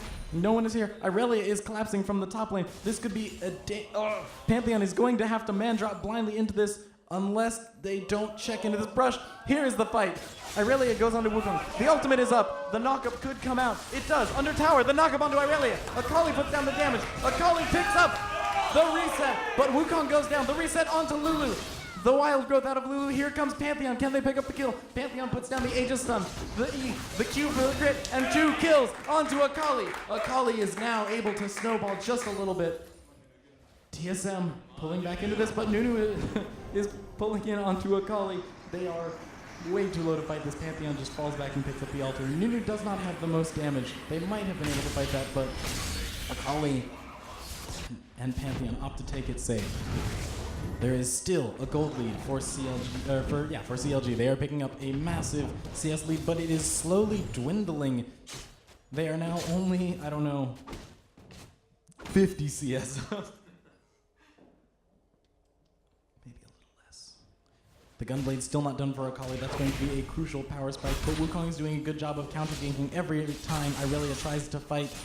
If there is a group fight, Irelia will still get hugely buffed up, and that is a terrifying thought. Akali goes top. Pantheon might be in huge trouble if he doesn't see this coming. He's not backing off. He's actually going in. Irelia is coming in from behind him. He gets the stun down. He takes off. The stun is returned onto him. He flashes away. Wukong is here, but will not be here in time. Actually, Pantheon might make it under tower. He is alive. Wukong is alive. The red turret goes down, however. The damage comes back. Irelia simply tanks it up. She is so huge at the moment. Akali plays in the shroud, but they choose not to go in. The tower advantage is 1-0 now for CLG. Can they pick up game 3 in this series and take home the glory? 1 recall, 2 still in lane. Pantheon has the Skyfall up. Wukong goes in onto no one. If they can set up a play here, maybe Wukong is thinking about it. Wukong does not have his ultimate for another 5 or so seconds. They go in. The stun goes down onto Irelia. Akali goes in, but Wukong goes down immediately. Pantheon's coming in. Can he get there before Akali goes down? If he gets the stun, the reset will happen. Akali gets the reset through Wild Growth. Turns onto Lulu. Lulu is out of mana. Akali might pick up yet another, a double kill for Pantheon. And just like that, suddenly the game doesn't look so bad for TSM. They are still down a tower. They are still down 1.5k gold, but they are no longer massively behind. They've picked up yet another 2-for-1 trade. If Wukong had his ultimate up for that fight, that could have been even an easier trade. It came up seconds after he died. Wukong goes back into the jungle. That ultimate will be up for the next team fight. Skyfall is down. Irelia's ultimate is up. Absolute Zero is up. Wild Growth will be down for at least 60 seconds. This is a time where TSM needs to fight, needs to take these advantages, while Lulu cannot make Irelia completely invincible. The spider is on play on the field. Nunu steps across the map. With Pantheon back, there is unlikely to be a fight for a moment. The Phage coming out from Wukong, even more damage. They are not looking to tank through the damage of Irelia. They are looking to destroy her and burst her down. The same build out of Pantheon, the heavy damage build. It looks like a Sunfire cape coming out from Nunu. The auras do not actually stack, but that is still going to be an extremely tanky Nunu. The altar goes down. This is not necessarily the fight they want unless Wukong can get off the perfect ultimate. Absolute Zero goes down, does almost no damage. Wukong steps away. Irelia is dead. And now TSM has to back away. It looked like they were a little bit afraid to commit to that fight, and CLG took immediate advantage, killing Akali. With Akali dead, there's almost no fighting that TSM can do against this composition, but Hextech Gunblade is now complete for Akali. They're going to just have to farm this out, maybe even give up the tower. That will be the second tower. The stun goes down onto Pantheon. Pantheon might not... Oh, despite the missed blood... Despite the missed slow, the snowball does not connect, but Irelia picks up the kill onto Pantheon. This is now a 1-tower, 2-kill advantage just from that fight. 4k gold almost, and they step back into the jungle. CLG now has a commanding lead once again with an 8-3-1 Irelia, who seems to be absolutely tearing through everyone on TSM at the moment. Once Lulu finishes Wooglitz, that will be another target that is very hard to get the resets off of the kill for Akali's ultimate. This could be a problem for TSM. Nunu is in the spider pit, but no spider is being taken. Sunfire goes down. The next power spike for Akali is way away. If they are going to win fights, it has to be soon, or she is going to struggle to build up items as this game goes on. Irelia has no need of more power spikes. She already has her Trinity Force. She's building towards Blade of the Ruin King. The Cutlass is done. The slow is there. The burn is there. They are picking up an altar. They are going to have to make a play as soon as possible if they want to remain in this game. Ultimates are entirely up for their team and for TSM and for CLG. Everyone has all of their ultimates. The next team fight could determine the entire game. Akali is bot. This is a dangerous position for TSM to be in. Irelia is just going hunting in the enemy jungle for a kill. They ping onto the spider. I think Nunu can solo it, maybe, definitely duo with the help of Lulu. They might not even notice this happening. They see the Irelia here. They go here. They're going to be led there incidentally. The stun goes down. The heartstreaker goes down, but Irelia still might pick up a kill before falling. Wild Growth saves her. Akali goes in, but does not have the damage to finish off.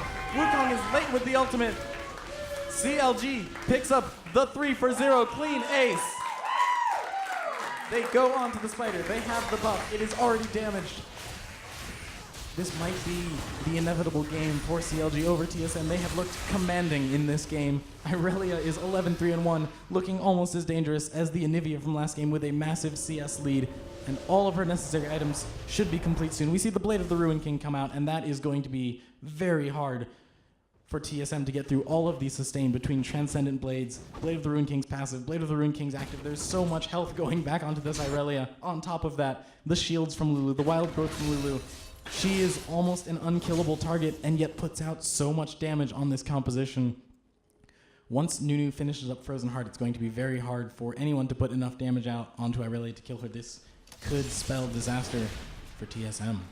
Irelia is going 1v3 into the enemy team. They don't know that no one is there. They run away. Actually, she steals the minion. She goes on to Real Patty Daddy. Wukong ultimate is down, but he escapes with the stealth. Pantheon is here. The stun. Irelia still picks up a kill, but Akali gets the reset. Goes immediately onto Lulu. Puts the damage down. Lulu's ultimate is not yet back up. Akali might be able to pick up the kill here. The Zhonya's goes down. Here comes Nunu. Nunu has almost no damage. Lulu goes down. Akali is onto Nunu, but the massive Absolute Zero takes down Akali. A 2-for-2 trade, despite being caught in the jungle. What a fight.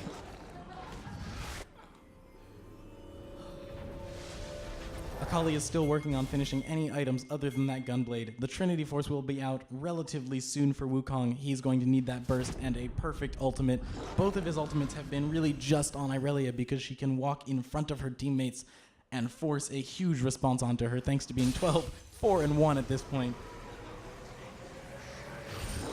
Nunu remains extremely tanky, but almost unable to do anything other than his absolute zero. He needs to be at team fights to Blood Boil Irelia, to slow people, to prevent the damage from bringing her down, and to use absolute zero to zone everyone away.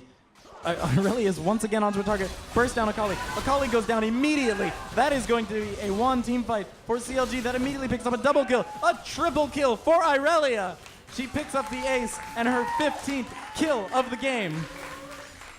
CLG looks strong going into this one. They might finally take a playoff game series off of TSM.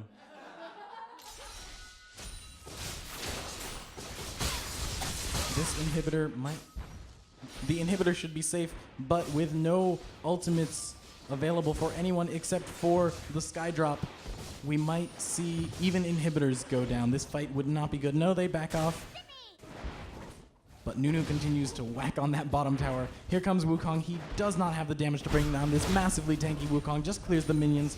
That is one tower remaining outside of the Nexus turret for TSM. They have taken 0 towers. They have no altars. The spider is down. They have no objectives to contest on the map. They simply have to find the right fight. Wukong has to run away from Nunu, and the slow keeps him from following up. That could have been a 1-for-3 pick, but there was no CC to follow up on it. The lack of any hard engage other than Pantheon stun, and Wukong's ultimate is really hurting here. They go on to Nunu. Nunu is so tanky. The slow from Chilling Smite goes down. Pantheon is not there. Pantheon might man drop in. Akali has used a 1 ultimate to win. Here comes Irelia to clean up the fight. There is no Pantheon. Pantheon puts the stun onto Nunu. Irelia cleans up the backline. They cannot finish off. Nunu is still alive. Nunu runs. Nunu gets out just barely, and Irelia picks up another triple kill. Nunu baits in the whole team and is too tanky for TSM to bring him down. What a fantastic bait there by Nunu. He is impossible for this team to kill, and any damage put onto him simply allows Irelia to rampage to the backline. She's now finished a wit's end. It's going to be extremely hard for Akali to fight her. Nay, impossible. The Black Cleaver from Pantheon will do something, especially in combination with the percent armor shred that Wukong already brings, but there is pretty much no armor on anyone that they need to kill, namely Irelia. All of this focus onto Nunu has really allowed Irelia to snowball out of control, and yet still there are only 2 kills onto Nunu. He is so tanky and unkillable. The spider will be up soon, and it will be up to TSM to try and contest it, to not let CLG take even more advantages from them, but it does not look like they have a way to team fight. They have to burst down Irelia immediately. Frozen Heart is now done. We actually see Spellbank coming out onto Lulu. We might just now see the end of the game if TSM is not able to make the next team fight work out for them.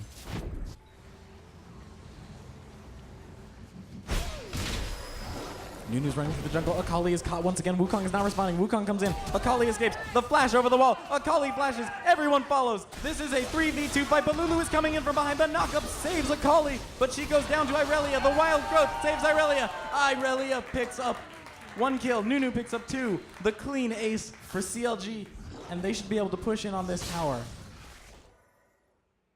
These team fights are just so brutal for TSM, which does not have the damage to get through the shields and the wild growth of Lulu, while simultaneously fighting off the massive damage out of Irelia. This team composition is ridiculous, especially against the 3 assassins of TSM.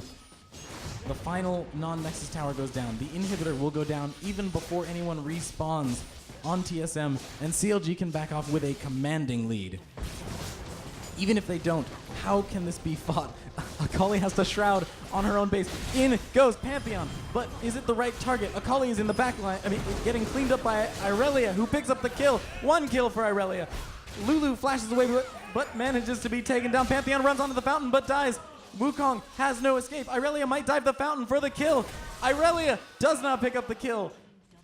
Wukong manages to get a double kill in what was an overly aggressive team fight, but meanwhile, Nunu has cleaned up the Vile Maw, giving a buff to just him, actually, since everyone's dead. but it was worth. Frozen Heart onto Irelia should really seal this deal. There is no way they can kill that Irelia. They aren't even trying anymore. I guess they did pick up a kill on her technically because she dove the Nexus to kill Wukong, but even Nunu is able to just stand outside this bank base and be so tanky. The Absolute Zero comes out, does so much damage to Akali, but 3v1, can they bring Nunu down? He has no mana. The Chilling Smite slows him. He drops a snowball onto Pantheon. There's no CC to hold him down, but he has no mana to escape. The damage comes out from Wukong. We just need one more dash from Wukong. Is he able to get it? The Blood Boil speeds him up. Lulu saves him with Wild Growth. No kill picked up for TSM. CLG is just all over the map, able to save everyone with shields from Lulu. Will of the Ancients picked up by Lulu just to make everyone even more unkillable from slight amounts of spell vamp, even if Irelia has some magic damage, especially from her Transcendent Blades and her Equalizing Strike. Zhonya's still not complete yet for Akali. That item will be crucial because Irelia has been diving. Oh, she is maybe caught again. Irelia is so fast with Trinity Force, but she gets away. The slow from Glitterlance misses, and Akali gets to live. But the push continues. There is no Nunu there. He is farming golems. This is the 3v2 fight that TSM needs to pick right now. It is their only chance at winning a fight versus CLG. Nunu is gone. Wukong is actually baiting. Maybe he might be able to jump this wall. Akali's coming down. Here comes the man drop. Wukong is waiting. The flash. The knockup. The stun from Pantheon. Irelia still puts out so much damage. Takes down Pantheon. The shields keep her alive. But more damage coming out. She is still alive. Akali picks up the kill and the reset. Lulu, Zhonya's to live, but there are minions on the Nexus. Akali puts out damage. Here comes Nunu to clean up the fight. Wukong maybe will take Lulu down, but this Nunu is just too tanky to die. Wukong runs away, his tail between his legs, and Snowball picks up the ace. Nunu is able to push in on the Nexus, and this will be game for CLG.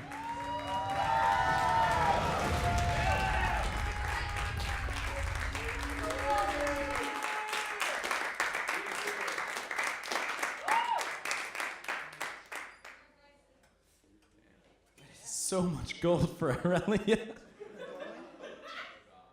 Oh my god, a 22, 6, and 4 Irelia was able to just rampage through everyone. There was really nothing that could be done, no matter who they focused. If they focused Irelia, she just would not die and would kill them. And if they focused someone else, they would not die and Irelia would kill them. It was really a lose-lose situation for TSM after that first blood. Akali was just focused again and again. 12 deaths as they continued to gank her time after time, and with no escapes, she fell.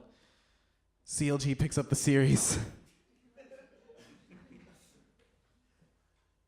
I think we'll have both teams out here in a second to crown our champions.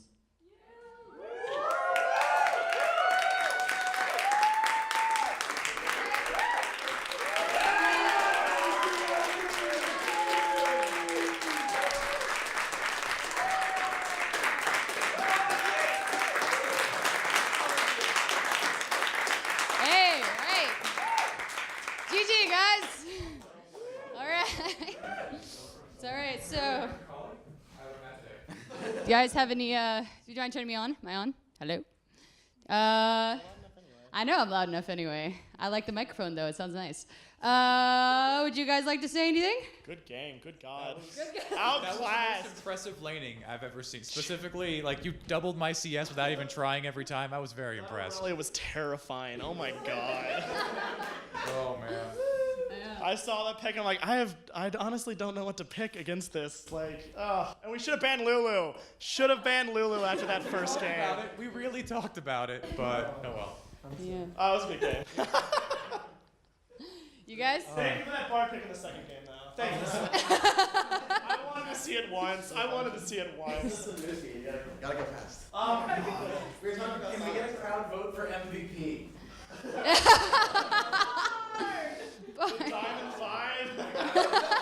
Breaks everyone here by That was fun, though. Oh my God. Yeah, round of applause, guys. You guys are awesome.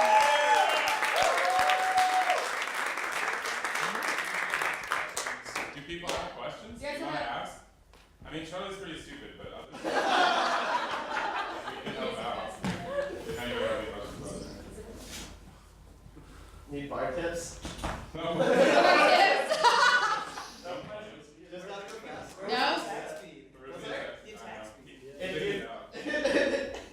You know power spikes in the league? There's none for that one. Oh. It's like 6 items? Nope. Nothing.